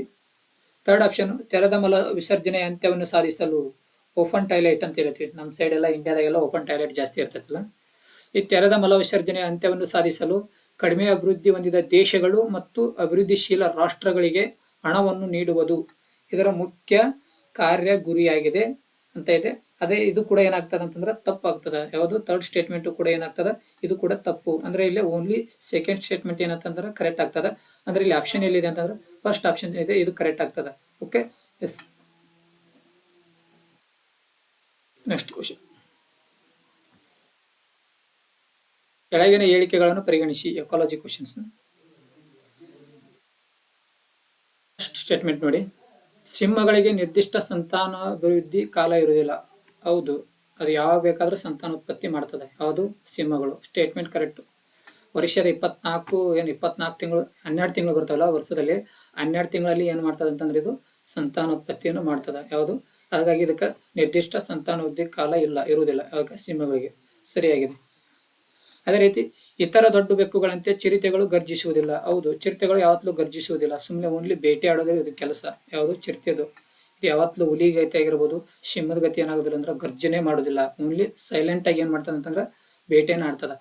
ವಿಶ್ವದ ಅತ್ಯಂತ ವೇಗವಾದ ಪ್ರಾಣಿ ಅಂತ ಕರಿತೀವಿ ಇದಕ್ಕೆ. ಯಾವುದು? ಚಿರತೆಗ. ನೋಡು, ಇತರ ದೊಡ್ಡ ಬೆಕ್ಕುಗಳಂದ್ರೆ ಅಂದ್ರೆ ಇದು ಈ ಜಾತಿಗೆ ಹೊಂದಿರತಕ್ಕಂಥ ಬೆಕ್ಕುಗಳು ಅಂದ್ರೆ ಇವು ಇದಾವಲ್ಲ, ಯಾವ ಸಿಂಹ, ಹುಲಿ, ಈ ತರದ ಇವು ಬೆಕ್ಕುಗಳ ಜಾತಿ. ಇವು ಅವು ಸಿಂಹ ಆಗಿರ್ಬೋದು, ಹುಲಿ ಆಗಿರ್ಬೋದು. ಹಾಗಾಗಿ ಇತರ ದೊಡ್ಡ ಬೆಕ್ಕುಗಳಂತ ಕೊಟ್ಟಿದ್ದಾನು ಸ್ಟೇಟ್ಮೆಂಟ್. ಇತರ ದೊಡ್ಡ ಬೆಕ್ಕುಗಳಂತೆ ಚಿರತೆಗಳು ಏನ್ ಮಾಡೋದಿಲ್ಲ, ಗರ್ಜಿಸೋದಿಲ್ಲ. ಇದು ಸರಿಯಾಗಿದೆ. ಎರಡನೇ ಸ್ಟೇಟ್ಮೆಂಟ್ ಸರಿಯಾಗಿದೆ. ಬೇಕಾದ್ರೆ ನೀವು ನೋಡ್ರಿ ನೆಟ್ನಾಗ, ಯೂಟ್ಯೂಬ್ ಒಳಗಡೆ ಸರ್ಚ್ ಮಾಡ್ರಿ, ಚಿರತೆ ಏನಾದ್ರು ಚೀರ್ತೈತೆ ಗರ್ಜಿಸ್ತೈತೆ ಅಂತ ಚೆಕ್ ಮಾಡ್ರಿ. ಓಕೆ, ಥರ್ಡ್ ಸ್ಟೇಟ್ಮೆಂಟ್ ನೋಡಿ, ಗಂಡು ಸಿಂಹಗಳಿಗಿಂತ ಭಿನ್ನವಾಗಿ ಗಂಡು ಚಿರತೆಗಳು ಪರಿಮಳವನ್ನು ಗುರುತಿಸುವ ಮೂಲಕ ತಮ್ಮ ಪ್ರದೇಶವನ್ನು ಘೋಷಿಸುವುದಿಲ್ಲ ಅಂತ ಇದೆ.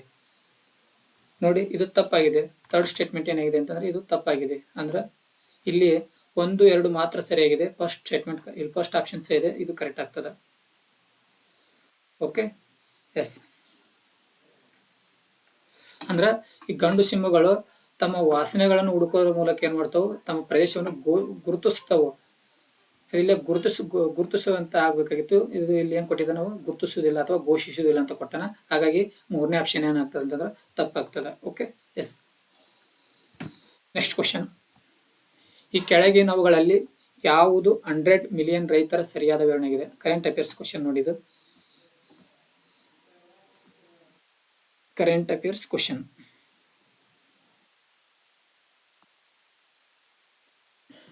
ಒಂದನೇ ಆಪ್ಷನ್ ನೋಡಿ, ಇದು ನಿವ್ವಳ ಶೂನ್ಯ, ಪ್ರಕೃತಿ ಧನಾತ್ಮಕ ಮತ್ತು ರೈತರ ಸ್ಥಿತಿಸ್ಥಾಪಕತ್ವವನ್ನು ಹೆಚ್ಚಿಸುವ ಗುರಿಯನ್ನು ಹೊಂದಿರುವ ಆಹಾರ ಮತ್ತು ನೀರಿನ ವ್ಯವಸ್ಥೆಗಳ ಕಡೆಗೆ ಪರಿವರ್ತನೆಯನ್ನು ವೇಗಗೊಳಿಸಲು ಒಂದು ವೇದಿಕೆಯಾಗಿದೆ. ಅಂದ್ರೆ 100 ಮಿಲಿಯನ್ ರೈತರ ಅನ್ನೋದು ಒಂದು ವೇದಿಕೆನ ಅಂತ ಹೇಳಿದ್ದಾರೆ. ಅದೇ ರೀತಿ ಎರಡನೇ ಆಪ್ಷನ್ ನೋಡಿ, ಇದು ಅಂತಾರಾಷ್ಟ್ರೀಯ ಒಕ್ಕೂಟವಾಗಿದೆ ಮತ್ತು ಸಾವಯವ ಪಶುಸಂಗೋಪನೆಯ ಅಭಿವೃದ್ಧಿಯನ್ನು ಬೆಂಬಲಿಸಲು ಮತ್ತು ಬಲಪಡಿಸಲು ಆಸಕ್ತಿ ಹೊಂದಿರುವ ವ್ಯಕ್ತಿಗಳು ಮತ್ತು ಕೃಷಿ ಸಂಸ್ಥೆಗಳ ಜಾಲವಾಗಿದೆ ಅಂತಿದೆ. ಅದೇ ರೀತಿ ಥರ್ಡ್ ಆಪ್ಷನ್ ನೋಡಿ, ಇದು ಡಿಜಿಟಲ್ ಪ್ಲಾಟ್ಫಾರ್ಮ್ ಆಗಿದ್ದು ಸೇವಾ ಪೂರೈಕೆದಾರರೊಂದಿಗೆ ಸಂಪೂರ್ಣವಾಗಿ ಸಂಯೋಜಿಸಲ್ಪಟ್ಟಿದೆ ಮತ್ತು ಬ್ಲಾಕ್ ಚೈನಿನಲ್ಲಿ ನಿರ್ಮಿಸಲಾಗಿದೆ.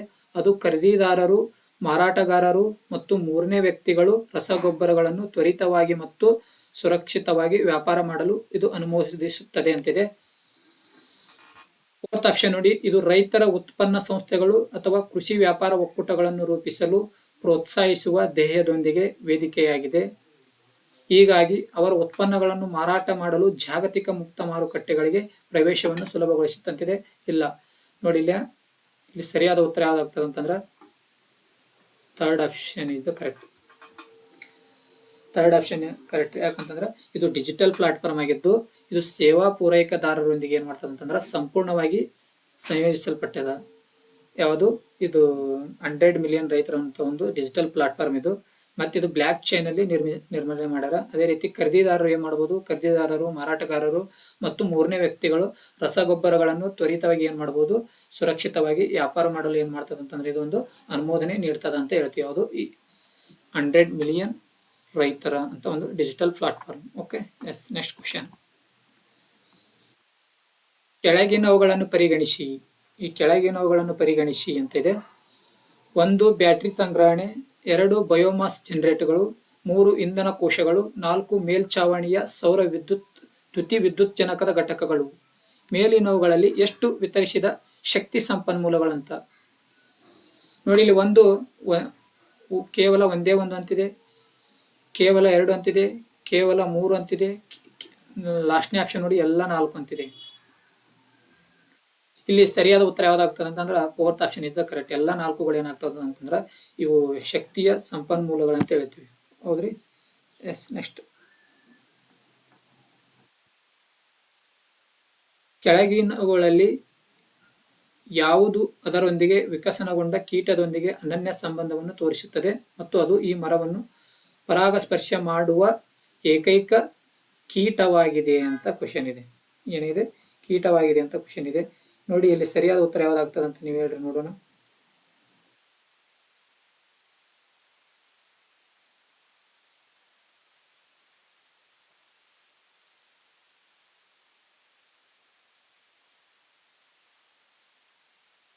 ನೋಡಿ ಇಲ್ಲಿ ಸರಿಯಾದ ಉತ್ತರ ಅಂತ ನೋಡಿದಾಗ ಚಿತ್ರ ಯಾವ್ದ್ರಿ, ಚಿತ್ರ ಅಂತ ಹೇಳ್ತೀವಿ. ಪಿಗ್ ಅಂತ ಕರಿತೀವಿ, ಇಂಗ್ಲಿಷ್ ಅಲ್ಲಿ ಏನಂತ ಕರಿತೀವಿ, ಈ ಪಿಗ್. ಇದು ಸರಿಯಾದ ಉತ್ತರ. ಇದು ಒಂದು ಕೀಟ ಆಗಿರ್ತದೆ, ಯಾವುದು ಪಿಗ್ ಅನ್ನೋದು. ಇದು ಸರಿಯಾದ ಉತ್ತರ. Okay, yes. ನೆಕ್ಸ್ಟ್ ಕ್ವಶನ್, ಈ ಕೆಳಗಿನವುಗಳಲ್ಲಿ ಪರಿಗಣಿಸಿ.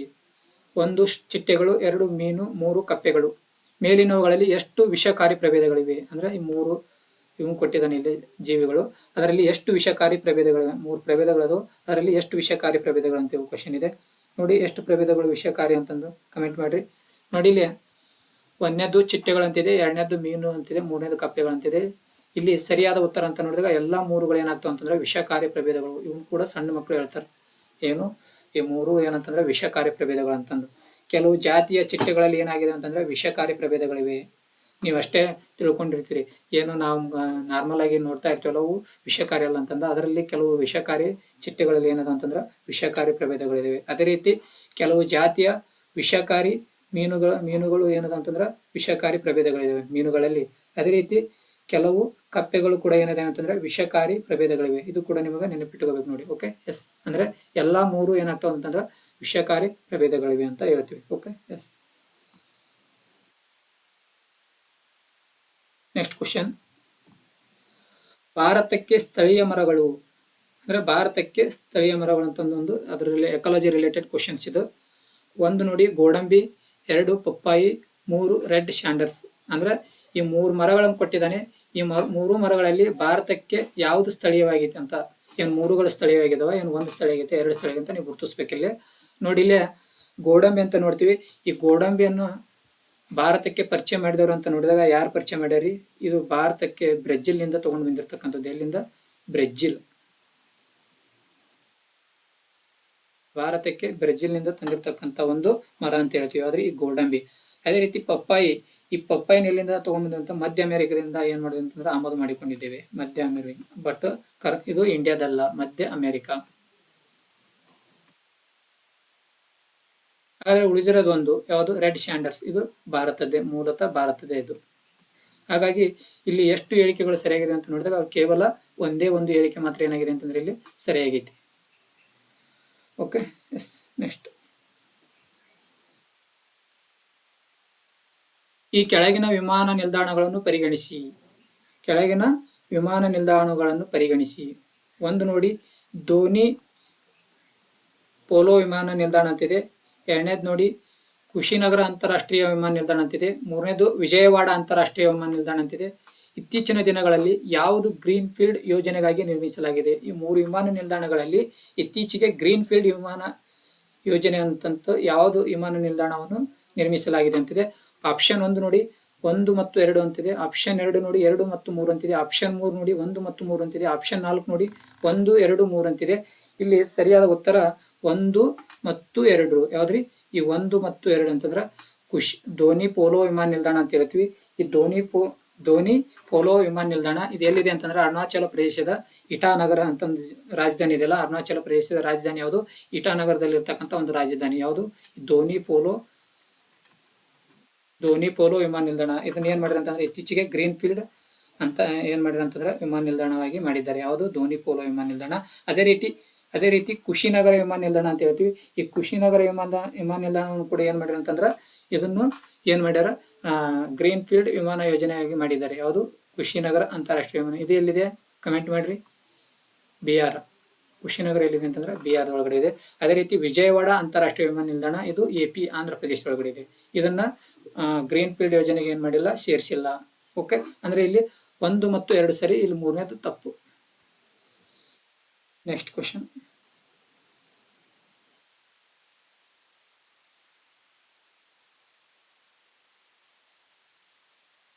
ನೀರಿನ ಆವಿಗೆ ಸಂಬಂಧಿಸಿದಂತೆ ಈ ಕೆಳಗಿನ ಯಾವ ಹೇಳಿಕೆಗಳು ಸರಿಯಾಗಿವೆ? ಒಂದನೇದು ನೋಡ್ರಿ, ಇದು ಅನಿಲವಾಗಿದ್ದು ಎತ್ತರದೊಂದಿಗೆ ಅದರ ಪ್ರಮಾಣವನ್ನು ಕಡಿಮೆಯಾಗುತ್ತದೆ. ಎರಡನೇ ಸ್ಟೇಟ್ಮೆಂಟ್, ಧ್ರುವಗಳಲ್ಲಿ ಇದರ ಶೇಕಡಾವಾರು ಗರಿಷ್ಠವಾಗಿರುತ್ತದೆ. ನೋಡಿ ಇಲ್ಲಿ ಆಪ್ಷನ್ಸ್ ಇದಾವೆ ಕೆಳಗಡೆ. 1 ಮಾತ್ರ ಸರಿ, 2 ಮಾತ್ರ ಸರಿ, 1 ಮತ್ತು 2 ಸರಿ, ಆಮೇಲೆ 1 ಅಥವಾ 2 ಅಲ್ಲ ಅಂತ ಕೇಳಿದ್ದಾನೆ. ಇಲ್ಲಿ ನೋಡಿ 1ನೇ ಆಪ್ಷನ್ ಏನಿದೆ ಅಂತಂದ್ರ ಇದು ಸರಿಯಾಗೈತಿ. 1ನೇ ಆಪ್ಷನ್ ಏನೈತ್ರಿ? ಇದು ಸರಿಯಾಗಿದೆ. ಎಲ್ಲಿದೆ? ಇದು ಅನಿಲವಾಗಿದ್ದು ಮತ್ತೆ ಎತ್ತರದೊಂದಿಗೆ ಅದರ ಪ್ರಮಾಣವು ಕೂಡ ಏನಾಗ್ತದೆ ಅಂತಂದ್ರೆ ಕಡಿಮೆ ಆಗ್ತದಂತ ಇದೆ. ಅಂದ್ರೆ ನೀರಿನ ಆವಿ ಏನಾಗ್ತದೆ ಅಂತಂದ್ರೆ ಇದು ಆವಿಯಾಗಿದ್ದು, ಹಾಗಾಗಿ ಅದರ ಪ್ರಮಾಣ ಎತ್ತರ ಆಗದಂತೆ ಏನಾಗ್ತದ? ಕಡಿಮೆ ಆಗ್ತದ. ಅಂದ್ರೆ 1ನೇ ಸ್ಟೇಟ್ಮೆಂಟ್ ಏನಾಗ್ತದ ಅಂತಂದ್ರೆ ಕರೆಕ್ಟ್ ಆಗ್ತದ. 2ನೇ ಸ್ಟೇಟ್ಮೆಂಟ್ ನೋಡಿ, 2ನೇ ಸ್ಟೇಟ್ಮೆಂಟ್ ಏನಿದೆ ಅಂತಂದ್ರೆ ಇದು ರಾಂಗ್ ಇದೆ. ಧ್ರುವಗಳಲ್ಲಿ ಇದರ ಶೇಕಡಾವಾರು ಏನಿರ್ತದೆ ಅಂತಂದ್ರೆ ಗರಿಷ್ಠವಾಗಿದೆ ಅಂತಿದೆ. ಆದ್ರೆ ಇದು 2ನೇದು ಏನಾಗಿದೆ? ಇದು ತಪ್ಪಾಗಿದೆ.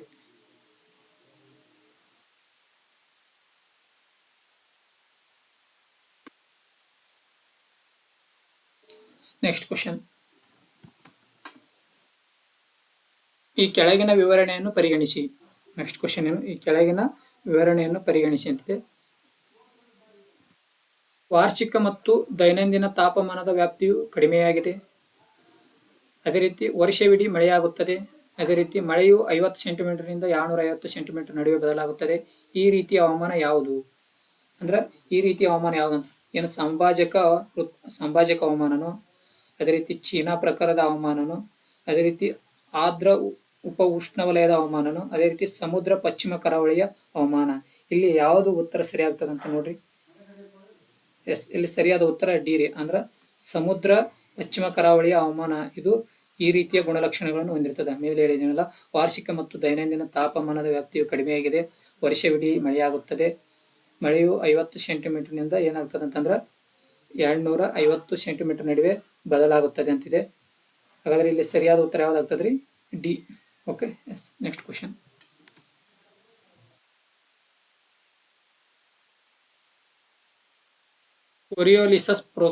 ಕೋರಿಯೋಲಿಸ್ಪೋರ್ಸ್ ಅಂತ ಹೇಳ್ತೀವಿ. ಕೋರಿಯಾಲಿಸಸ್ ಅಂತ ಹೇಳ್ತೀವಿ ಅನ್ನು ಉಲ್ಲೇಖಿಸಿ ಈ ಕೆಳಗಿನ ಯಾವ ಹೇಳಿಕೆಗಳು ಸರಿಯಾಗಿವೆ ಅಂತ ಕ್ವಶನ್ ಇದೆ. ಆಪ್ಷನ್ 1 ನೋಡಿ, ಸ್ಟೇಟ್ಮೆಂಟ್ 1 ನೋಡಿ, ಗಾಳಿಯ ವೇಗದ ಹೆಚ್ಚಳದೊಂದಿಗೆ ಇದು ಹೆಚ್ಚಾಗುತ್ತದೆ ಅಂತೆ. ಗಾಳಿಯ ವೇಗದ ಹೆಚ್ಚಳದೊಂದಿಗೆ ಇದು ಹೆಚ್ಚಾಗುತ್ತದೆ ಅಂತೆ ಕೋರಿಯಾಲಿಸಸ್ ನೋಡಿ. ಅದೇ ರೀತಿ 2ನೇ ಸ್ಟೇಟ್ಮೆಂಟ್ ನೋಡಿ, ಇದು ಧ್ರುವಗಳಲ್ಲಿ ಗರಿಷ್ಠವಾಗಿದೆ ಮತ್ತು ಸಮಭಾಜಕದಲ್ಲಿ ಇರುವುದಿಲ್ಲ ಅಂತ. ಇದೇ ರೀತಿ ಅಂದ್ರೆ ಇಲ್ಲಿ 2 ಸ್ಟೇಟ್ಮೆಂಟ್ ಕೊಟ್ಟಿದ್ದಾನೆ. ಇಲ್ಲಿ ಸರಿಯಾದ ಉತ್ತರ ಯಾವ್ದಾಗುತ್ತೆ ಅಂತ ನೀವು ನೋಡ್ಬೇಕು.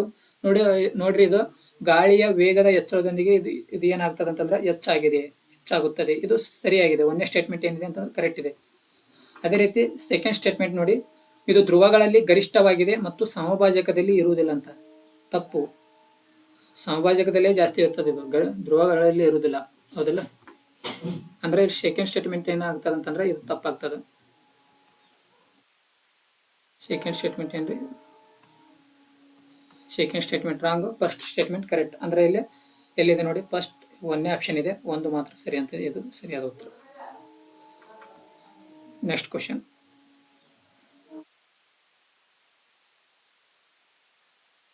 ಅಂದ್ರೆ ನೋಡಿ, ಇದು ಸೆಕೆಂಡ್ ಸ್ಟೇಟ್ಮೆಂಟ್ ಇದೆಯಲ್ಲ, ಇದು ಧ್ರುವಗಳಲ್ಲಿ ಗರಿಷ್ಠವಾಗಿದೆ ಮತ್ತು ಸಮಭಾಜಕದಲ್ಲಿ ಇರುವುದಿಲ್ಲ ಅಂತ ಇದೆಯಲ್ಲ. ನೋಡಿ, ವಾಸ್ತವವಾಗಿ ಏನಾಗ್ತಾ ಇದೆ ಅಂತಂದ್ರ ಕೊರೋಲಿಸಸ್ ಫೋರ್ಸ್ ಏನಾಗ್ತದೆ ಅಂತಂದ್ರೆ ಸಂಭಾಜಕದಲ್ಲಿ ಶೂನ್ಯವಾಗಿರ್ತದೆ ಮತ್ತು ಧ್ರುವಗಳ ಕಡೆಗೆ ಏನಾಗ್ತದೆ ಅಂತಂದ್ರೆ ಹೆಚ್ಚಾಗುತ್ತದೆ. ಓಕೆ, ಇದು ಸೆಕೆಂಡ್ ಸ್ಟೇಟ್ಮೆಂಟ್ ರಾಂಗ್ ಆಗ್ತದೆ, ಅಂದ್ರೆ ಫಸ್ಟ್ ಸ್ಟೇಟ್ಮೆಂಟ್ ಅಷ್ಟೇ ಕರೆಕ್ಟ್. Next question. ಪ್ರತಿ ವರ್ಷ ಜೂನ್ 21ರಂದು ಈ ಕೆಳಗಿನ ಯಾವ ಅಕ್ಷಾಂಶಗಳು ಅನುಭವಗಳು 12 ಗಂಟೆಗಳಿಗಿಂತ ಹೆಚ್ಚು ಸೂರ್ಯನ ಬೆಳಕು ಹೊಂದಿರುತ್ತವೆ? ಆಪ್ಷನ್ 1 ನೋಡಿ, ಅಮಾಭಾಜಕ ವೃತ್ತ. ಆಪ್ಷನ್ 2 ಟ್ರಾಪಿಕ್ ಆಫ್ ಕ್ಯಾನ್ಸರ್, ಕರ್ಕಾಟ ಸಂಕ್ರಾಂತಿ ವೃತ್ತ ಅಂತ ಹೇಳ್ತೀವಿ. ಅದೇ ರೀತಿ ಮಕರ ಸಂಕ್ರಾಂತಿ ವೃತ್ತ. ಅದೇ ರೀತಿ 4ನೇ ಆಪ್ಷನ್ ಆರ್ಕಟಿಕ್ ವೃತ್ತ, ಇಕ್ವೇಟೋರಿಯಲ್ ಲೈನ್ ಅಂತ ಹೇಳ್ತೀವಿ. ಅದೇ ರೀತಿ ಟ್ರಾಪಿಕ್ ಆಫ್ ಕ್ಯಾನ್ಸರ್, ಅದೇ ರೀತಿ ಟ್ರಾಪಿಕ್ ಆಫ್ ಕಾನ್ಕರ್ನ್ ಅಂತ ಹೇಳ್ತೀವಿ. ಅದೇ ರೀತಿ ಆರ್ಕಟಿಕ್ ಸರ್ಕಲ್. ಇದರಲ್ಲಿ ಯಾವುದು ಪ್ರತಿ ವರ್ಷ ಜೂನ್ 21ರಂದು ಈ ಕೆಳಗಿನ ಯಾವ ಅಕ್ಷಾಂಶಗಳು ಅಥವಾ ಅನುಭವಗಳು 12 ಗಂಟೆಗಳಿಗಿಂತ ಹೆಚ್ಚು ಸೂರ್ಯನ ಬೆಳಕು ಹೊಂದಿರ್ತದೆ ಅಂತಿದೆ. ಈ ಕೆಳಗಿನ ಕೋಡ್ ಬಳಸಿ ಸರಿಯಾದ ಉತ್ತರವನ್ನು ನೀವೇನು ಮಾಡಬೇಕು, ಆಯ್ಕೆ ಮಾಡಬೇಕಾಗ್ತದೆ. ಇಲ್ಲಿ ನೋಡಿ, 2ನೇ ಆಪ್ಷನ್ ಇದೆಯಲ್ಲ, ಟ್ರಾಪಿಕ್ ಆಫ್ ಕ್ಯಾನ್ಸರ್ ಅಂತ ಹೇಳ್ತೀವಿ, ಅಂದ್ರೆ ಕರ್ಕಾಟ ಸಂಕ್ರಾಂತಿ ವೃತ್ತ ಇದು. ಮತ್ತೆ ಲಾಸ್ಟ್ನೇ ಆಪ್ಷನ್ ಇದೆಯಲ್ಲ, ಆರ್ಕಾಟಿಕ್ ವೃತ್ತ. ಇವೇನಾಗ್ತಾವ ಅಂತಂದ್ರೆ 12 ಗಂಟೆಗಳಿಗಿಂತ ಹೆಚ್ಚು ಏನ್ ಮಾಡ್ತಾವ, ಸೂರ್ಯನ ಬೆಳಕನ್ನು ಹೊಂದಿರ್ತಾವು. ಅಂದ್ರೆ 4th option correct. Next question.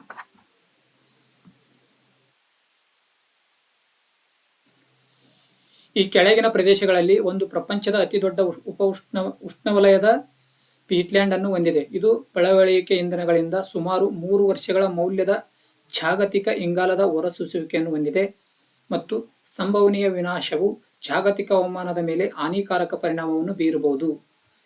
ಕೆಳಗಿನವುಗಳಲ್ಲಿ ಯಾವುದು ಆ ಪ್ರದೇಶವನ್ನು ಸೂಚಿಸುತ್ತದೆ?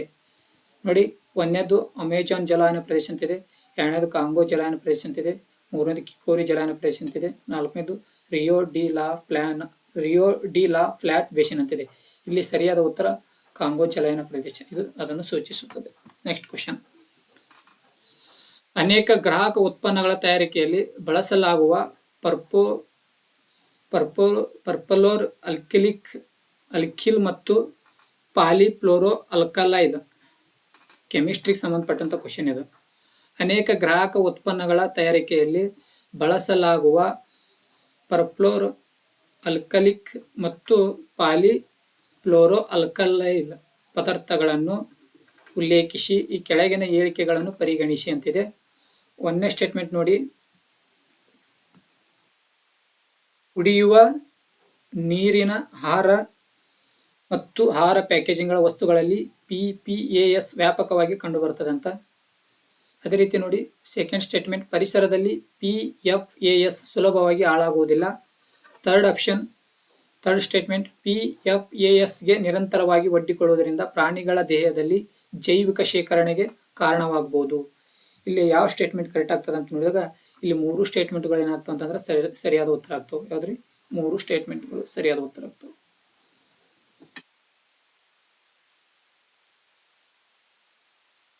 Next question.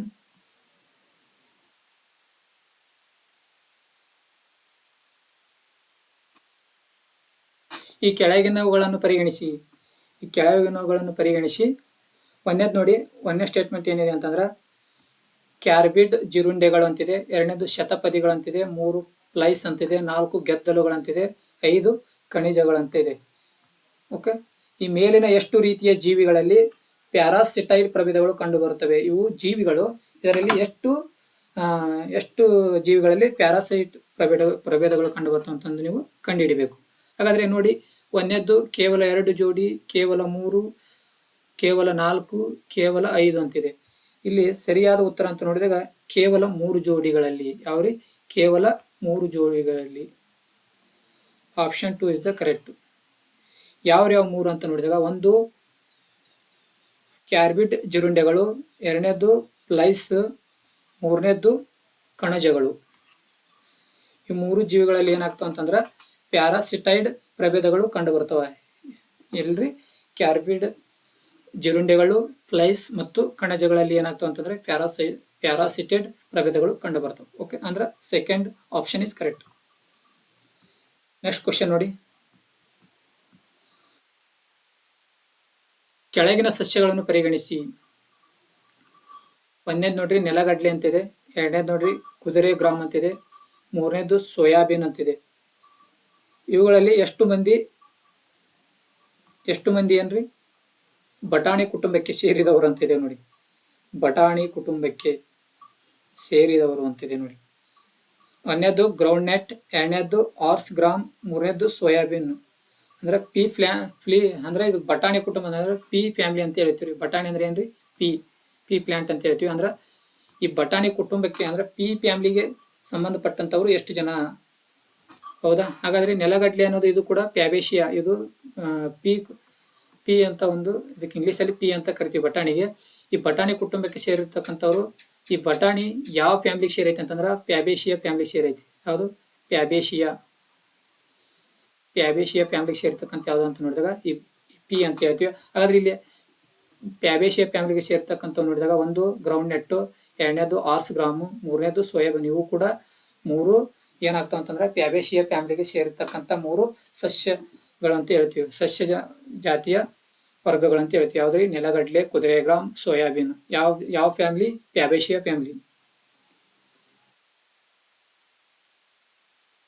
Next question.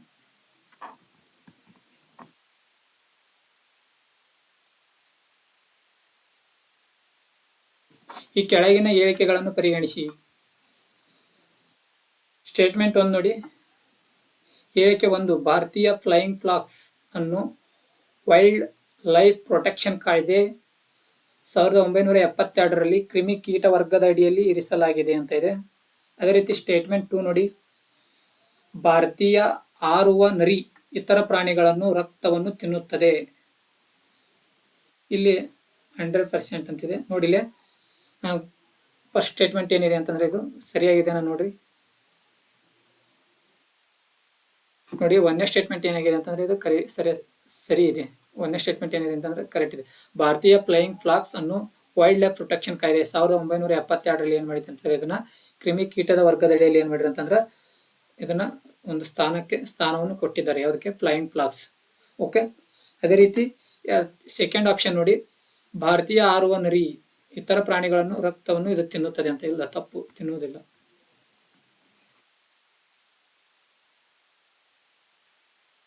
ಏನ್ ತಿಂತೈತ್ರಿ ಮತ್ತೆ? ಹೂವುಗಳನ್ನು ತಿಂತೈತಿ. ಹೂವುಗಳಲ್ಲಿ ಇರ್ತಕ್ಕಂಥ ಮಕರಂದವನ್ನು ಬೇರಿಕೊಳ್ಳುತ್ತದೆ. ಯಾವುದು? ಈ ಫ್ಲೈಯಿಂಗ್ ಫ್ಲಾಕ್ಸ್. ಪ್ರಾಣಿಗಳ ರಕ್ತವನ್ನು ಕೂರುವುದಿಲ್ಲ, ಹೂವುಗಳಲ್ಲಿ ಇರ್ತಕ್ಕಂಥ ಮಕರಂದವನ್ನು ಬೇರುತ್ತದೆ. ಹೂವುಗಳನ್ನು ಅಂದ್ರೆ ಇಲ್ಲಿ ಏನಾಯ್ತು? ಫಸ್ಟ್ ಸ್ಟೇಟ್ಮೆಂಟ್ ಕರೆಕ್ಟ್ ಆಯ್ತು, ಸೆಕೆಂಡ್ ಸ್ಟೇಟ್ಮೆಂಟ್ ತಪ್ಪಾಯ್ತು. ಅಂದ್ರೆ ಥರ್ಡ್ ಆಪ್ಷನ್ ಕರೆಕ್ಟ್. ಹೇಳಿಕೆ 1 ಸರಿಯಾಗಿದೆ, ಆದರೆ ಹೇಳಿಕೆ 2 ತಪ್ಪಾಗಿದೆ. ನೆಕ್ಸ್ಟ್ ಕ್ವಶನ್ ನೋಡಿ. ಆರ್ಥಿಕತೆಯಲ್ಲಿ ಒಟ್ಟು ಫಲವತ್ತತೆಯ ದರವನ್ನು ಹೀಗೆಂದು ವ್ಯಾಖ್ಯಾನಿಸಲಾಗುತ್ತದೆ. ಆರ್ಥಿಕತೆಯ ಒಟ್ಟು ಫಲವತ್ತತೆ ಅಂತ ಇದೆ. ಟೋಟಲ್ ಫರ್ಟಿಲಿಟಿ ಅಂತ ಹೇಳ್ತೀವಿ. ಈ ಟೋಟಲ್ ಫರ್ಟಿಲಿಟಿ ರೇಟ್ ಅಂದ್ರೆ ಇದರ ಡೆಫಿನಿಷನ್ ಕೇಳಿದಾನೆ. ಅದರ ಆನ್ಸರ್ ನೀವು ಹೇಳಬೇಕು ನೋಡಿ. ಒಂದು ವರ್ಷದಲ್ಲಿನ ಜನಸಂಖ್ಯೆಯಲ್ಲಿ 1000 ಜನರಿಗೆ ಜನಿಸಿದ ಮಕ್ಕಳ ಸಂಖ್ಯೆಯನ್ನು ಏನಂತ ಕರಿತೀವಿ ನಾವು? ಒಟ್ಟು ಫಲವತ್ತತೆ ದರ ಅಂತ ಕರಿತೀವಿ ನೋಡಿ. ಅದೇ ರೀತಿ ಸೆಕೆಂಡ್ ಆಪ್ಷನ್ ನೋಡಿ. ನಿರ್ದಿಷ್ಟ ಜನಸಂಖ್ಯೆಯಲ್ಲಿ ದಂಪತಿಗಳಿಗೆ ತಮ್ಮ ಜೀವಿತಾವಧಿಯಲ್ಲಿ ಜನಿಸಿದ ಮಕ್ಕಳ ಸಂಖ್ಯೆ ಅಂತ ಇದೆ. ಅದೇ ರೀತಿ ಥರ್ಡ್ ಆಪ್ಷನ್ ಜನನ ಪ್ರಮಾಣ ಮರಣ ದರವನ್ನು ಕಡಿಮೆ ಮಾಡುತ್ತದೆ ಅಂತಿದೆ. ಅದೇ ರೀತಿ ಫೋರ್ತ್ ಆಪ್ಷನ್ ನೋಡಿ. ಮಹಿಳೆಯು ತನ್ನ ಮಗುವನ್ನು ಏರುವ ವಯಸ್ಸಿನ ಅಂತ್ಯದ ವೇಳೆಗೆ ಹೊಂದುವ ನೇರ ಜನನಗಳ ಸರಾಸರಿ ಸಂಖ್ಯೆ ಅಂತಿದೆ. ಹಾಗಾದ್ರೆ ಇಲ್ಲಿ ಸರಿಯಾದ ಉತ್ತರ ಯಾವ್ದಾಗ್ತದೆ ಅಂತಂದ್ರ option D is the correct. ಯಾವ್ದ್ರಿ? ಆಪ್ಷನ್ ಡಿ ಇದೆಲ್ಲ ಇದು ಕರೆಕ್ಟ್ ಆಗ್ತದ. ಅಂದ್ರ ಒಟ್ಟು ಫಲವತ್ತತೆಯ ದರ ಇದರ ಡೆಫಿನಿಷನ್ ಅಂತ ನೋಡಿದಾಗ ಏನು? ಮಹಿಳೆಯು ತನ್ನ ಮಗುವನ್ನು ಏರುವ ಸಮಯದಲ್ಲಿ ವಯಸ್ಸಿನ ಅಂತ್ಯದ ವೇಳೆಗೆ ಹೊಂದುವ ನೇರ ಜನನಗಳ ಸರಾಸರಿ ಸಂಖ್ಯೆಯನ್ನು ಏನಂತ ಕರಿತೀವಿ ಅಂತಂದ್ರೆ ನಾವು ಒಟ್ಟು ಫಲವತ್ತತೆಯ ದರ ಅಂತ ಕರಿತೀವಿ. Okay, yes. Next question, banking ಸಂಬಂಧಪಟ್ಟಂತ ಕ್ವಶನ್. ಭಾರತದಲ್ಲಿ ಈ ಕೆಳಗಿನವುಗಳಲ್ಲಿ ಯಾವುದು ಕಾರ್ಪೊರೇಟ್ ಬಾಂಡ್ಗಳು ಮತ್ತು ಸರ್ಕಾರಿ ಭದ್ರತೆಗಳಲ್ಲಿ ವ್ಯಾಪಾರ ಮಾಡಬಹುದು? ನೋಡಿ, ಸ್ಟೇಟ್ಮೆಂಟ್ 1 ನೋಡಿ. ವಿಮಾ ಕಂಪನಿಗಳಂತಿದೆ, ಎರಡನೇದು ಪಿಂಚಣಿ ನಿಧಿಗಳಂತಿದೆ, ಮೂರನೇದು ಚಿಲ್ಲರ ಹೂಡಿಕೆದಾರರಂತಿದೆ. ಈ ಕೆಳಗಿನ ಕೋಡ್ ಬಳಸಿ ಸರಿಯಾದ ಉತ್ತರವನ್ನು ಆಯ್ಕೆ ಮಾಡಿ ಅಂತಿದೆ. ಇಲ್ಲಿ ಸರಿಯಾದ ಉತ್ತರ 2 ಮತ್ತು 3. ಇಲ್ಲಿ ಸರಿಯಾದ ಉತ್ತರ ಯಾವ್ದ್ರಿ? 2 ಮತ್ತು 3.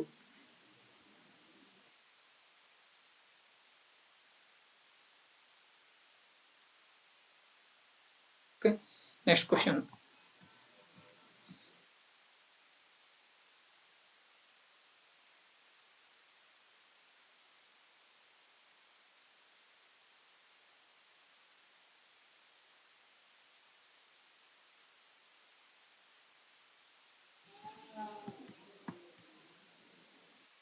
ಒಂದು ಸೆಕೆಂಡ್. ಎಸ್ ನೋಡಿ, ಇದಕ್ಕೆ ಭಾರತದಲ್ಲಿ ಕೆಳಗಿನ ಯಾವುದು ಕಾರ್ಪೊರೇಟ್ ಬಾಂಡ್ಗಳು ಮತ್ತು ಸರ್ಕಾರಿ ಭದ್ರತೆಗಳಲ್ಲಿ ವ್ಯಾಪಾರ ಮಾಡಬಹುದು ಅಂತಿಲ್ಲ. ಇದಕ್ಕೆ 3 ಸರಿ ಆಗ್ತಾವೆ. ವಿಮಾ ಕಂಪನಿಗಳು ಆಗಿರ್ಬೋದು, ಪಿಂಚಣಿ ನಿಧಿಗಳಾಗಿರ್ಬೋದು, ಚಿಲ್ಲರೆ ಹೂಡಿಕೆದಾರರಾಗಿರ್ಬೋದು. ಇವಕ್ಕೆ ಸರಿಯಾದ ಉತ್ತರ ಯಾವ್ದಾಗ್ತದೆ ಅಂತಂದ್ರೆ 3 ಕೂಡ ಸರಿಯಾದ ಉತ್ತರ ಆಗ್ತದೆ. 1, 2, 3 is the correct. Next question.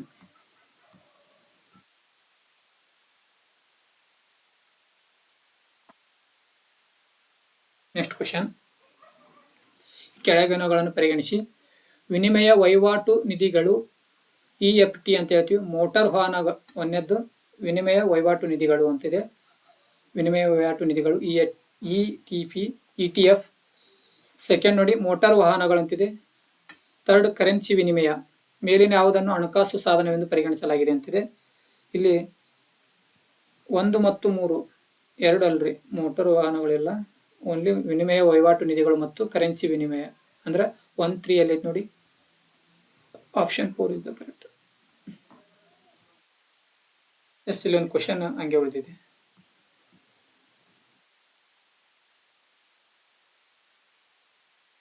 ಭಾರತೀಯ ಬ್ಯಾಂಕಿಂಗ್ ಸಂಬಂಧಪಟ್ಟಂತ ಒಂದು ಕ್ವಶನ್ ಇದೆ ನೋಡಿ ಇಲ್ಲಿ.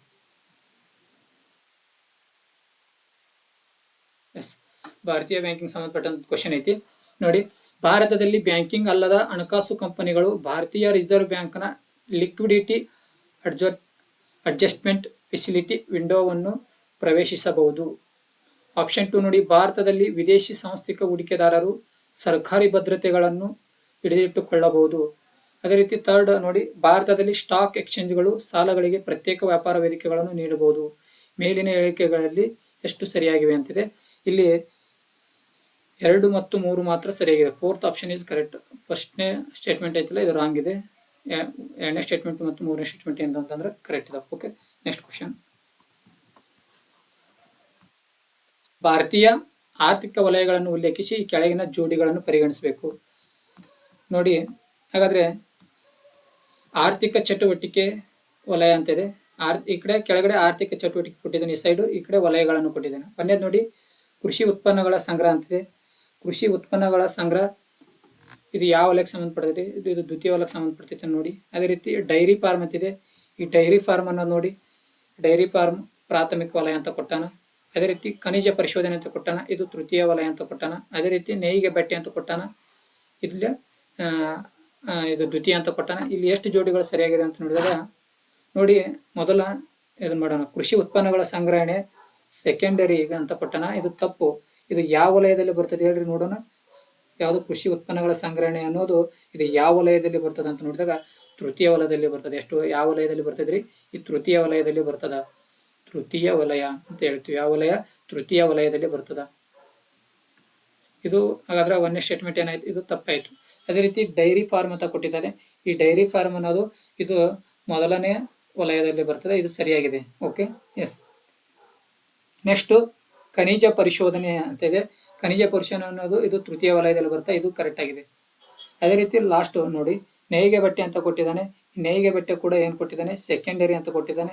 ಇದು ಕೂಡ ಏನಾಗಿದೆ ಅಂತಂದ್ರೆ ಸರಿಯಾಗಿದೆ.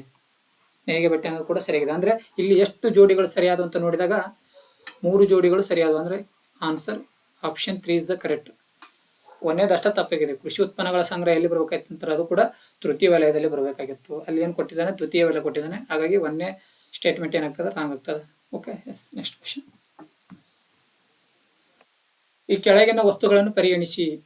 ಕೃಷಿ ಅವಶೇಷಗಳು, 2ನೇದು ಕಾರ್ನ್ ಧಾನ್ಯ, 3 ತ್ಯಾಜ್ಯ ನೀರಿನ ಸಂಸ್ಕರಣೆಯ ಕೆಸರು, 4 ಮರದ ಗಿರಣಿ ತ್ಯಾಜ್ಯ. ಸುಸ್ಥಿರ ವಾಯುಮಾನ ಇಂಧನವನ್ನು ಉತ್ಪಾದಿಸಲು ಮೇಲಿನ ಯಾವುದನ್ನು ಫೀಡ್ ಸ್ಟಾಕ್ ಆಗಿ ಬಳಸಬಹುದು? ನೋಡಿ, ಇವು 4ಗಳನ್ನು ಏನ್ ಮಾಡಬಹುದು? ನಾವು ಫೀಡ್ ಸ್ಟಾಕ್ ಆಗಿ ಬೆಳೆಸಬಹುದು. ಕೃಷಿ ಅವಶೇಷಗಳಾಗಿರ್ಬೋದು, ಕಾರ್ನ್ ಧಾನ್ಯ ಆಗಿರ್ಬೋದು, ತ್ಯಾಜ್ಯ ನೀರಿನ ಸಂಸ್ಕರಣೆಯ ಕೆಸರು ಆಗಿರ್ಬೋದು, ಅದೇ ರೀತಿ ಮರದ ಗಿರಣಿ ತ್ಯಾಜ್ಯ ಆಗಿರ್ಬೋದು. ಇವುಗಳನ್ನು ಬಳಸಿಕೊಂಡು ಏನ್ ಮಾಡಬಹುದು? ಫೀಡ್ ಸ್ಟಾಕ್ ಅನ್ನು ಏನ್ ಮಾಡಬಹುದು? ಬಳಸಬಹುದು. Okay, yes. ಅಂದ್ರೆ ಇಲ್ಲಿ ಸರಿಯಾದ ಉತ್ತರ 4. ಅಂದ್ರೆ third option 1 2 3 4 is the correct.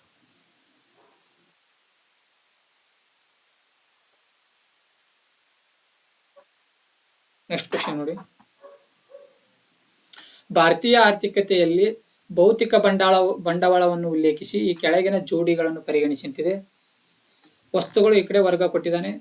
ರೈತರ ನೇಗಿಲು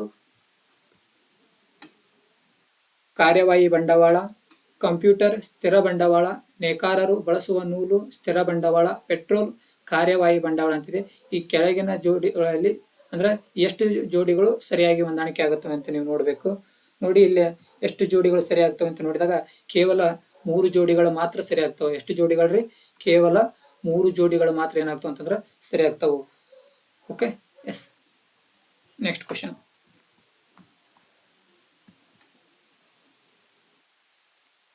ವರ್ಚುವಲ್ ಐಟಂಗಳ ಮೇಲೆ ಆಸ್ತಿ ಹಕ್ಕುಗಳನ್ನು ಚಲಾಯಿಸುವ ಲಕ್ಷಾಂತರ ಬಳಕೆದಾರರಿಂದ ಏಕಕಾಲದಲ್ಲಿ ಪ್ರವೇಶಿಸಬಹುದಾದ 3D ವರ್ಚುವಲ್ ವರ್ಲ್ಡ್ಗಳ ಇಂಟರ್ ಆಪರೇಬಲ್ ನೆಟ್ವರ್ಕ್ ಅನ್ನು ಸೂಚಿಸಲು ಈ ಕೆಳಗಿನ ಯಾವ ಪದಗಳು ಅಥವಾ ಪದಗುಚ್ಛಗಳನ್ನು ಹೆಚ್ಚು ಸೂಕ್ತವಾಗಿ ಬಳಸಲಾಗುತ್ತದೆ? ಒಂದನೇದು ನೋಡಿ, ದೊಡ್ಡ ಡೇಟಾ ವಿಶ್ಲೇಷಣೆ ಅಂತಿದೆ. ಎರಡನೇದು ಕ್ರಿಪ್ಟೋಗ್ರಫಿ ಅಂತಿದೆ. ಮೂರನೇದು ಮೆಟಾವರ್ಸ್ ಅಂತಿದೆ. ಫೋರ್ತ್ ಮೆಟಾ ವರ್ಚುವಲ್ ಮ್ಯಾಟ್ರಿಕ್ಸ್ ಅಂತಿದೆ, ಅಂದ್ರೆ ವರ್ಚುವಲ್ ಮ್ಯಾಟ್ರಿಕ್ಸ್ ಅಂತಿದೆ. ಇಲ್ಲಿ ಸರಿಯಾದ ಉತ್ತರ ಯಾವ್ದ್ರಿ? ಮೆಟಾವರ್ಸ್. ಯಾವ್ದ್ರಿ? ಮೆಟಾವರ್ಸ್ ಅನ್ನು ನಾವೇನ್ ಮಾಡಬಹುದು? ಸೂಕ್ತ ಪದವಾಗಿ ಬಳಸಬಹುದು. Next question. ವಿದೇಶಿ ಬ್ಯಾಂಕುಗಳಿಗೆ ಚಿಕಿತ್ಸೆ ನೀಡುವಾಗ ಭಾರತೀಯ ರಿಸರ್ವ್ ಬ್ಯಾಂಕ್ ವಿಧಿಸಿದ ನಿಯಮ ಅಥವಾ ನಿಯಮಗಳನ್ನು ಉಲ್ಲೇಖಿಸಿ ಈ ಕೆಳಗಿನ ಹೇಳಿಕೆಗಳನ್ನು ಪರಿಗಣಿಸಿ.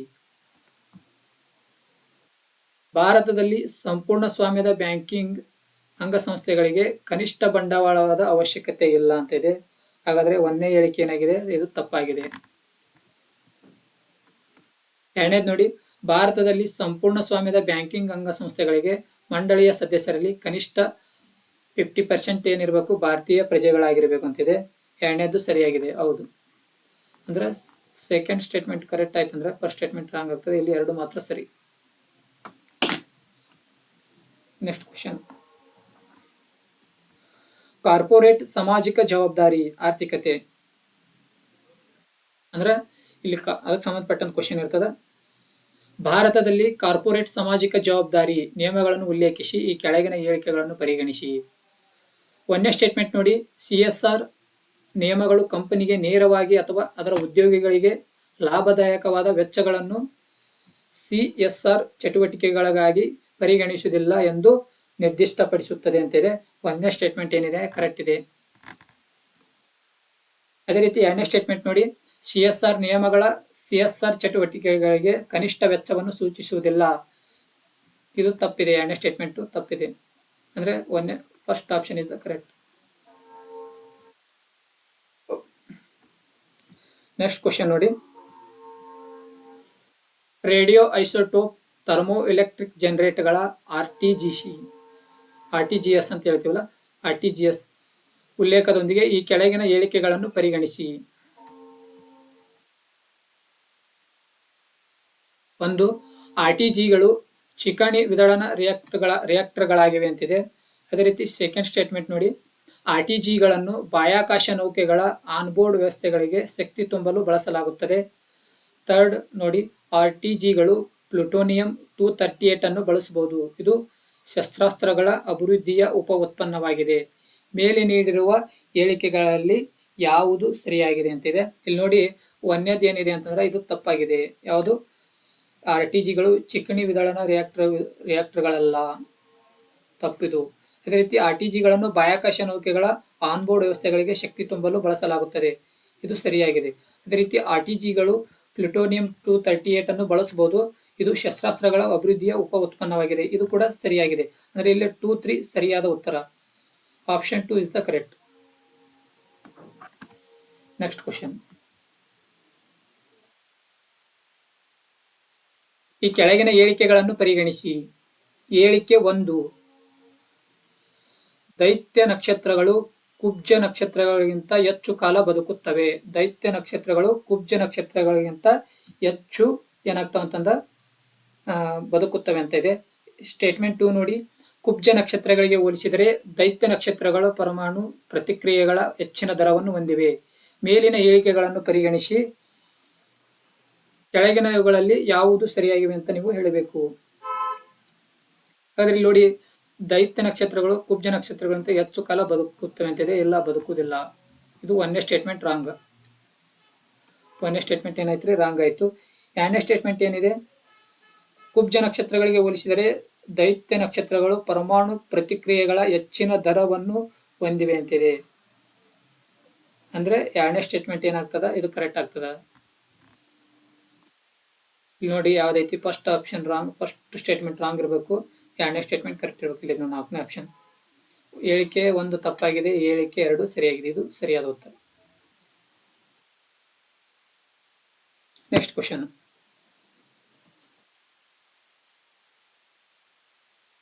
ವಿಜ್ಞಾನ ಮತ್ತು ನೆಕ್ಸ್ಟ್ ಕ್ವಶನ್ ಬಂತ್ರಿ. ರಕ್ತನಾಳಗಳನ್ನು ಹಿಗ್ಗಿಸುವ ಮತ್ತು ರಕ್ತದ ಹರಿವನ್ನು ಹೆಚ್ಚಿಸುವ ಮಾನವನ ದೇಹದಲ್ಲಿ ಈ ಕೆಳಗಿನವುಗಳಲ್ಲಿ ಯಾವುದು ಸಂಶ್ಲೇಷಿತವಾಗಿದೆ ಅಂತಿದೆ. ನೋಡಿ ಆಪ್ಷನ್ ನೋಡಿ. ಒಂದನೇದು ನೈಟ್ರಿಕ್ ಆಕ್ಸೈಡ್ ಅಂತಿದೆ, ನೈಟ್ರಿಕ್ ಆಕ್ಸೈಡ್ ಅಂತಿದೆ. ಎರಡನೇದು ನೈಟ್ರಸ್ ಆಕ್ಸೈಡ್ ಅಂತಿದೆ. ಮೂರನೇದು ಸಾರಜನಕದ ಡೈಆಕ್ಸೈಡ್ ಅಂತಿದೆ. ನಾಲ್ಕನೇದು ಸಾರಜನಕದ ಪೆಂಟಾಕ್ಸೈಡ್ ಅಂತಿದೆ. ಇಲ್ಲಿ ಸರಿಯಾದ ಉತ್ತರ ನೈಟ್ರಿಕ್ ಆಕ್ಸೈಡ್. ಯಾವ್ದ್ರಿ? ಈ ನೈಟ್ರಿಕ್ ಆಕ್ಸೈಡ್. Next question. ಈ ಕೆಳಗಿನ ಚಟುವಟಿಕೆಗಳನ್ನು ಪರಿಗಣಿಸಿ. ಒಂದನೇ ಸ್ಟೇಟ್ಮೆಂಟ್ ನೋಡಿ, ವಿಮಾನ ನಿಲ್ದಾಣಗಳಲ್ಲಿ ಅಥವಾ ವಿಮಾನಗಳಲ್ಲಿ ಪ್ರಯಾಣಿಕರ ಮೇಲೆ ಮಾದಕ ದ್ರವ್ಯದ ಗುರುತಿಸುವಿಕೆ. ಎರಡನೇದು ನೋಡಿ, ಮಳೆಯ ಮಾನಿಟರಿಂಗ್. ಮೂರನೇದು ನೋಡಿ, ಪ್ರಾಣಿಗಳ ವಲಸೆಯನ್ನು ಪತ್ತೆ ಹಚ್ಚುವುದು. ಈ ಮೇಲಿನ ಎಷ್ಟು ಚಟುವಟಿಕೆಗಳಲ್ಲಿ ರಡಾರ್ಗಳನ್ನು ಬಳಸುವುದು? ಅಂದ್ರೆ ವಿಮಾನ ನಿಲ್ದಾಣಗಳಲ್ಲಿ ಮತ್ತು ವಿಮಾನಗಳಲ್ಲಿ ಪ್ರಯಾಣಿಕರ ಮೇಲೆ ಮಾದಕ ದ್ರವದ ಗುರುತಿಸುವಿಕೆ ಅಂತ ಒಂದನೇದ್ದು. ಅದೇ ರೀತಿ ಎರಡನೇದು ಅಂತ ನೋಡಿದಾಗ ಮಳೆಯ ಮಾನಿಟರಿಂಗ್ ಅಂತಿದೆ. ಥರ್ಡ್ ಅನ್ನು ಪ್ರಾಣಿಗಳ ವಲಸೆಯನ್ನು ಪತ್ತೆ ಹಚ್ಚುವುದು. ಈ ಮೇಲಿನ ಎಷ್ಟು ಚಟುವಟಿಕೆಗಳಲ್ಲಿ ರಾಡಾರ್ಗಳನ್ನು ಬಳಸಬಹುದು ಅಂತಿದೆ. ಹಾಗಾದ್ರೆ ಇಲ್ಲಿ ಎಷ್ಟು ಚಟುವಟಿಕೆಗಳಲ್ಲಿ ಅಂತ ನೋಡಿದಾಗ ಕೇವಲ 2 ಚಟುವಟಿಕೆಗಳಲ್ಲಿ ಏನ್ ಮಾಡಬಹುದ್ರಿ? ನಾವು ರಾಡಾರ್ ಅನ್ನು ಬಳಸಬಹುದು. ಹಾಗಾದ್ರೆ ಒಂದನೇ ಸ್ಟೇಟ್ಮೆಂಟ್ ಅಲ್ಲಿ ಅಂದ್ರೆ ಇಲ್ಲಿ ವಿಮಾನ ನಿಲ್ದಾಣಗಳಲ್ಲಿ ಅಥವಾ ವಿಮಾನಗಳಲ್ಲಿ ಪ್ರಯಾಣಿಕರ ಮೇಲೆ ಮಾದಕ ದ್ರವ್ಯದ ಗುರುತಿಸುವಿಕೆ, ಇದರಲ್ಲಿ ಏನ್ ಮಾಡೋದಿಲ್ಲ? ರಾಡಾರ್ ಅನ್ನು ಬಳಸುವುದಿಲ್ಲ. ಇದು ತಪ್ಪು. ಎರಡನೇದು ನೋಡಿ, ಮಳೆಯ ಮೇಲ್ವಿಚಾರಣೆಗಾಗಿ ರಾಡಾರ್ಗಳನ್ನು ಬಳಸಬಹುದು, ಮಳೆಯ ಮಾನಿಟರಿಂಗ್ ಅಂತ ಹೇಳ್ತೀವಿ. ಅದೇ ರೀತಿ ಥರ್ಡ್ ಒಂದು ನೋಡಿ, ಪ್ರಾಣಿಗಳ ವಲಸೆಯನ್ನು ಪತ್ತೆ ಹಚ್ಚುವುದು. ಪ್ರಾಣಿಗಳ ವಲಸೆಯನ್ನು ಪತ್ತೆ ಹಚ್ಚಲು ರಾಡಾರ್ಗಳನ್ನು ಬಳಸಬಹುದು. ಇದು ಸರಿಯಾಗಿದೆ. ಅಂದ್ರೆ 2, 3 ಇಸ್ ದ ಕರೆಕ್ಟ್. ಕೇವಲ 2 ಜೋಡಿ. ನೆಕ್ಸ್ಟ್ 93 ಕ್ವಶನ್ ವಿಜ್ಞಾನ ಮತ್ತು ತಂತ್ರಜ್ಞಾನಕ್ಕೆ ಸಂಬಂಧಪಟ್ಟಂತ ಕ್ವಶನ್ ಆಗಿರ್ತದೆ.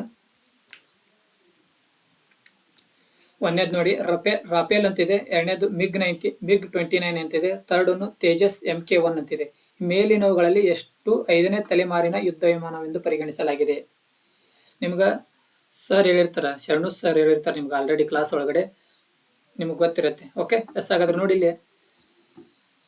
ಇಲ್ಲಿ ಯಾವುದು ಅಲ್ಲ ಅಂತ ಹೇಳ್ತೀವಿ. ಅಂದ್ರ 5ನೇ ತಲೆಮಾರಿನ ಯುದ್ಧ ವಿಮಾನ ಒಂದು ಇಲ್ಲಿ ಯಾವುದನ್ನು ನಾವು ಏನ್ ಮಾಡೋದಿಲ್ಲ? ಪರಿಗಣಿಸುವುದಿಲ್ಲ. ಅಂದ್ರೆ ಇಲ್ಲಿ ಆಪ್ಷನ್ 4 ಇದ್ದ ಕರೆಕ್ಟ್ ಆಗ್ತದೆ.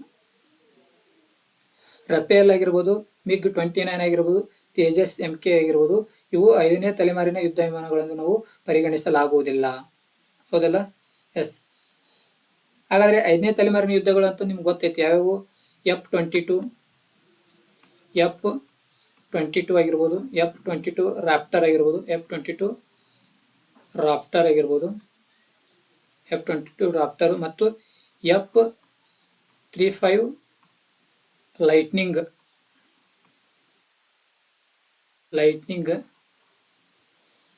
2. ಇವು ಏನಂತಂದ್ರ 5ನೇ ತಲೆಮಾರಿನ ಯುದ್ಧ ವಿಮಾನಗಳಂತ ಕರಿತೀವಿ. ಯಾವ್ರಿ? F-22 ರಾಪ್ಟರ್, ಇನ್ನೊಂದು F-35 ಲೈಟ್ನಿಂಗ್ 2 ಅಂತ ಹೇಳ್ತೀವಿ. ಇವು 5ನೇ ತಲೆಮಾರಿನ ಯುದ್ಧ ವಿಮಾನಗಳಂತ ಹೇಳ್ತೀವಿ. ಅವು ಇವೆರಡು. ಇವು ಅಲ್ಲ. ಹಾಗಾಗಿ ಇಲ್ಲಿ ಯಾವುದು ಅಲ್ಲ. Option 4 is correct. ನೆಕ್ಸ್ಟ್, ಈ ಕೆಳಗಿನವುಗಳಲ್ಲಿ ಹೈಡ್ರೋಜೆಲ್ಗಳನ್ನು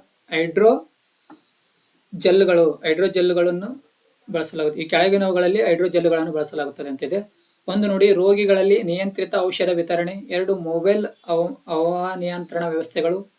ಥರ್ಡ್ ಅನ್ನು ಕೈಗಾರಿಕಾ ಲುಬ್ರಿಕೆಂಟ್ಗಳ ತಯಾರಿಕೆ. ಈ ಕೆಳಗಿನ ಕೋಡ್ ಬಳಸಿ ಸರಿಯಾದ ಉತ್ತರವನ್ನು ಆಯ್ಕೆ ಮಾಡಬೇಕು.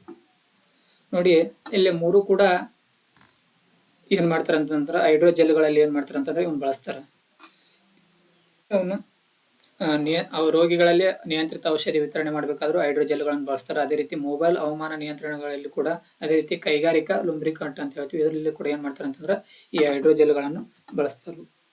ನೆಕ್ಸ್ಟ್ ಕ್ವಶನ್, ಈ ಕೆಳಗಿನವುಗಳಲ್ಲಿ ಯಾವುದು ಹೈಡ್ರೋಜನ್ನಿನಿಂದ ಚಾಲಿತ ಇಂಧನ ಕೋಶದ ವಿದ್ಯುತ್ವಾಹನಗಳಿಂದ ಹೊರಸೂಸುವ ನಿಷ್ಕಾಸ ಪೈಪ್ ಆಗಿದೆ?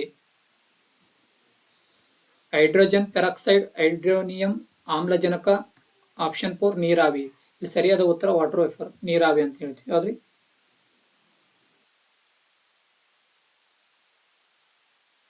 ನೀರಿನ ಆವಿ. ನೆಕ್ಸ್ಟ್ ಕ್ವಶನ್,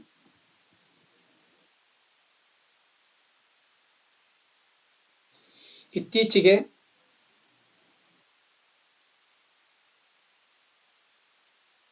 ನೆಕ್ಸ್ಟ್ ಕ್ವಶನ್ ನೋಡಿ, ಇತ್ತೀಚೆಗೆ ಪಂಪ್ಡ್ ಸ್ಟೋರೇಜ್ ಜಲ ವಿದ್ಯುತ್ ಅನ್ನು ಈ ಕೆಳಗಿನವುಗಳಲ್ಲಿ ಯಾವುದರ ಸಂದರ್ಭದಲ್ಲಿ ವಾಸ್ತವವಾಗಿ ಮತ್ತು ಸೂಕ್ತವಾಗಿ ಚರ್ಚಿಸಲಾಗಿದೆ ಅಂತಿದೆ. ಇಲ್ಲಿ ನೋಡಿ, ತಾರಸಿಯ ಬೆಳೆಯ ಹೊಲಗಳಿಗೆ ನೀರಾವರಿ ಅಂದ್ರೆ ಪಂಪ್ಡ್ ಸ್ಟೋರೇಜ್ ಜಲ ವಿದ್ಯುತ್ ಅಂತ ಒಂದು ಇದನ್ನ ಮಾಡ್ಯಾರ. ಅದನ್ನ ಯಾವ ಬೆಳೆಗೆ ಸಂಬಂಧಪಟ್ಟಂತ ಅಂತದ್ದು. ಹಾಗಾದ್ರೆ ಇಲ್ಲಿ ಆಪ್ಷನ್ 1 ನೋಡಿ, ತಾರಸಿ ಬೆಳೆಯ ಹೊಲಗಳಿಗೆ ನೀರಾವರಿ. ಆಪ್ಷನ್ 2 ಏಕದಳ ಬೆಳೆಗಳ ಎತ್ತುವ ನೀರಾವರಿ. ಆಪ್ಷನ್ 3 ದೀರ್ಘಾವಧಿ ಶಕ್ತಿಯ ಸಂಗ್ರಹಣೆ. ಆಪ್ಷನ್ 4 ಮಳೆ ನೀರು ಕೊಯ್ಲು ವ್ಯವಸ್ಥೆ ಅಂತಿದೆ. ಇಲ್ಲಿ ಸರಿಯಾದ ಉತ್ತರ ಯಾವ್ದಾಗ್ತದೆ ಅಂತಂದ್ರೆ ಸಿರಿ, ಯಾವುದು? ದೀರ್ಘಾವಧಿ ಶಕ್ತಿಯ ಸಂಗ್ರಹಣೆ, ಪಂಪ್ಡ್ ಸ್ಟೋರೇಜ್ ಜಲ ವಿದ್ಯುತ್. Okay, current affairs question. Next question, membrane ಬಯೋರಿಯಾಕ್ಟರ್ಗಳನ್ನು ಸಾಮಾನ್ಯವಾಗಿ ಈ ಸಂದರ್ಭದಲ್ಲಿ ಚರ್ಚಿಸಲಾಗುತ್ತದೆ ಅಂತಿದೆ. ಆಪ್ಷನ್ 1 ನೋಡಿ, ಸಹಾಯಕ ಸಂತಾನೋತ್ಪತ್ತಿ ತಂತ್ರಜ್ಞಾನಗಳು. 2 ಔಷಧ ವಿತರಣಾ ನ್ಯಾನೋ ತಂತ್ರಜ್ಞಾನಗಳು. 3 ಲಸಿಕೆ ಉತ್ಪಾದನಾ ತಂತ್ರಜ್ಞಾನಗಳು. 4 ತ್ಯಾಜ್ಯ ನೀರಿನ ಸಂಸ್ಕರಣಾ ತಂತ್ರಜ್ಞಾನಗಳು ಅಂತಿದೆ. ಇಲ್ಲಿ ಸರಿಯಾದ ಉತ್ತರ ತ್ಯಾಜ್ಯ ನೀರಿನ ಸಂಸ್ಕರಣಾ ತಂತ್ರಜ್ಞಾನಗಳು ಅಂತ ಹೇಳ್ತೀವಿ. ಇದು ಸರಿಯಾದ ಉತ್ತರ. ಭಾರತೀಯ ಆರ್ಥಿಕತೆಯನ್ನು ಉಲ್ಲೇಖಿಸಿ ಕೊಲ್ಯಾಟ್ರಲ್, ಎರವಲು ಮತ್ತು ಸಾಲ ನೀಡುವ ಬಾಧ್ಯತೆಗಳು ಇವುಗಳ ಸಾಧನಗಳಾಗಿವೆ. ಆಪ್ಷನ್ 1 ನೋಡಿ, ಬಾಂಡ್ ಮಾರುಕಟ್ಟೆ. 2 ವಿದೇಶಿ ವಿನಿಮಯ ಮಾರುಕಟ್ಟೆ. 3 ಹಣದ ಮಾರುಕಟ್ಟೆ. 4 ಷೇರು ಮಾರುಕಟ್ಟೆ. ಇಲ್ಲಿ ಸರಿಯಾದ ಉತ್ತರ ಹಣದ ಮಾರುಕಟ್ಟೆ. ಯಾವ್ದ್ರಿ? ಈ ಹಣದ ಮಾರುಕಟ್ಟೆ ಕೊಲ್ಯಾಟ್ರಲ್, ಎರವಲು ಮತ್ತು ಸಾಲ ನೀಡುವ ಬಾಧ್ಯತೆಗಳು ಅಂತ ಹೇಳ್ತೀವಿ, ಸಾಧನಗಳು.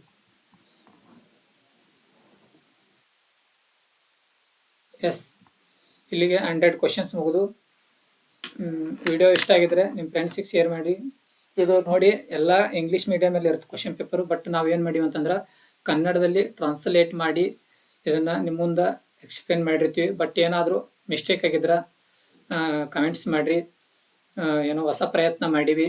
ಬಟ್ ಇದು UPSC ಒಳಗಡೆ ಇಂಗ್ಲೀಷ್ ಮೀಡಿಯಮಲ್ಲಿ ಇರೋದ್ರಿಂದ ಪೇಪರ್ ನಾವೇನು ಮಾಡಿರ್ತೀವಿ ಅಂತಂದ್ರೆ ಆಲ್ಮೋಸ್ಟ್ ಎಲ್ಲ ಕನ್ನಡದಲ್ಲೇ ಟೈಪಿಂಗ್ ಮಾಡಿ ಕ್ವಶನ್ ಪ್ಯಾಟರ್ನ್ ಏನು ಸೆಟ್ ಮಾಡಿರ್ತೀವಿ. ಏನಾದರೂ ನಿಮಗೇನಾದರೂ ವಿಡಿಯೋ ಏನಾದರೂ ನಾವು ಕ್ವಶನ್ ಮಾಡೋ ಮುಂದೆ ಏನಾದರೂ ನನ್ನಿಂದ ಏನಾದರೂ ತಪ್ಪು ಏನಾರ ಕಾಣಿಸಿದ್ರೆ ನಿಮ್ಗೆ ಕಮೆಂಟ್ ಹಾಕಿ. ಓಕೆ, ನಾವು ಸ್ವಲ್ಪ ಮತ್ತೆ ತಿದ್ದುಕೊಂಡು ಹೆಚ್ಚಿಗೆ ಇನ್ನೂ ಹೇಳೋಕ್ಕೆ ಪ್ರಯತ್ನ ಮಾಡ್ತೀವಿ. ನಿಮ್ಮ ಸಪೋರ್ಟು ನಮ್ಮ ಮೇಲೆ ಇರಬೇಕು. ಯಾಕಂದರೆ ನಿಮ್ಮ ಸಪೋರ್ಟ್ ಇದ್ರೇ ನಾವು ಇನ್ನೂ ಹೆಚ್ಚಿಗೆ ಪ್ರೋತ್ಸಾಹ ಬರ್ತೈತಿ. ಅಂದರೆ ನಾವು ಇನ್ನೂ ಅನೇಕ ರೀತಿಯ ಕ್ವಶನ್ಗಳನ್ನು ಏನು ಮಾಡ್ತೀವಿ ಅಂತಂದ್ರೆ ಈ ಥರ ಡಿಸ್ಕಸ್ ಮಾಡ್ತೀವಿ. ಆದ್ರೆ ಈ ಥರ ಕನ್ನಡದಲ್ಲಿ ಯಾರು ನಿಮ್ಗೆ ನಂದಂತ ಹೇಳ್ಕೊಳ್ತಾ ಇಲ್ಲ. ಯಾರಾದರೂ ನಿಮ್ಗೆ ಕನ್ನಡದಲ್ಲಿ ಕ್ವಶನ್ ಈ ಥರ ಮಾಡಿದರೆ ಚಲೋ, ಇನ್ನೂ ಖುಷಿನೇ. ಬಟ್ ನಾವು ಹೊಸ ಪ್ರಯತ್ನ ಮಾಡಿದ್ದೀವಿ. ಅಂದರೆ ಇದು UPSC ಅಂದ ತಕ್ಷಣ ಆಲ್ಮೋಸ್ಟ್ ಹಿಂದಿ ಮೀಡಿಯಂ ಮತ್ತು ಇಂಗ್ಲೀಷ್ ಮೀಡಿಯಮಲ್ಲಿ ಕ್ವಶನ್ ಪ್ಯಾಟರ್ನ್ ಸೆಟ್ ಇರ್ತದೆ. ಬಟ್ ಕನ್ನಡ ಮೀಡಿಯಂದಲ್ಲಿ ಯಾವುದೇ ರೀತಿಯ ಕ್ವಶನ್ ಪ್ಯಾಟರ್ನ್ ಸೆಟ್ ಇರೋದಿಲ್ಲ. ಹಾಗಾಗಿ ನಾವು ಕನ್ನಡ ಮೀಡಿಯಂ ಸ್ಟೂಡೆಂಟಿಗೆ ಹೆಲ್ಪ್ ಆಗಲಿ ಅನ್ನೋ ಉದ್ದೇಶದಿಂದ ಏನು ಮಾಡಿವಿ ಅಂತಂದ್ರೆ ಈ ಕ್ವಶನ್ ಪ್ಯಾಟರ್ನ್ ಏನು ಮಾಡಿವಿ, ಕನ್ನಡದಲ್ಲೇ ಟೈಪಿಂಗ್ ಮಾಡಿ, ಅದಕ್ಕಾಗಿ ಕನ್ನಡದಲ್ಲೇ ಆನ್ಸರನ್ನು ನಾವು ಏನು ಮಾಡಿವಿ ಸರ್ಚ್ ಮಾಡಿ. ಹಾಗಾಗಿ ನಿಮ್ಮ ಮುಂದೆ 99%, 1% ಹೇಳೋಕ್ಕಾಗೋದಿಲ್ಲ. 99% ಏನು ಮಾಡಿರ್ತೀವಿ ಆನ್ಸರ್ ಕರೆಕ್ಟಾಗಿ ಹೇಳಿರ್ತೀವಿ. ಬಟ್ 1% ಎಲ್ಲಾದರೂ ಮಿಸ್ಟೇಕ್ ಆಗಿದ್ರೆ ನೀವು ಕೂಡ ಕಮೆಂಟ್ ಮಾಡಿ ಅಂತ ಹೇಳುತ್ತಾ ಇವತ್ತಿನ ತರಗತಿಯನ್ನು ಇಲ್ಲಿಗೆ ಮುಗಿಸುತ್ತೇನೆ. ಎಲ್ಲರಿಗೂ ಶುಭ ದಿನಗಳು. Thank you.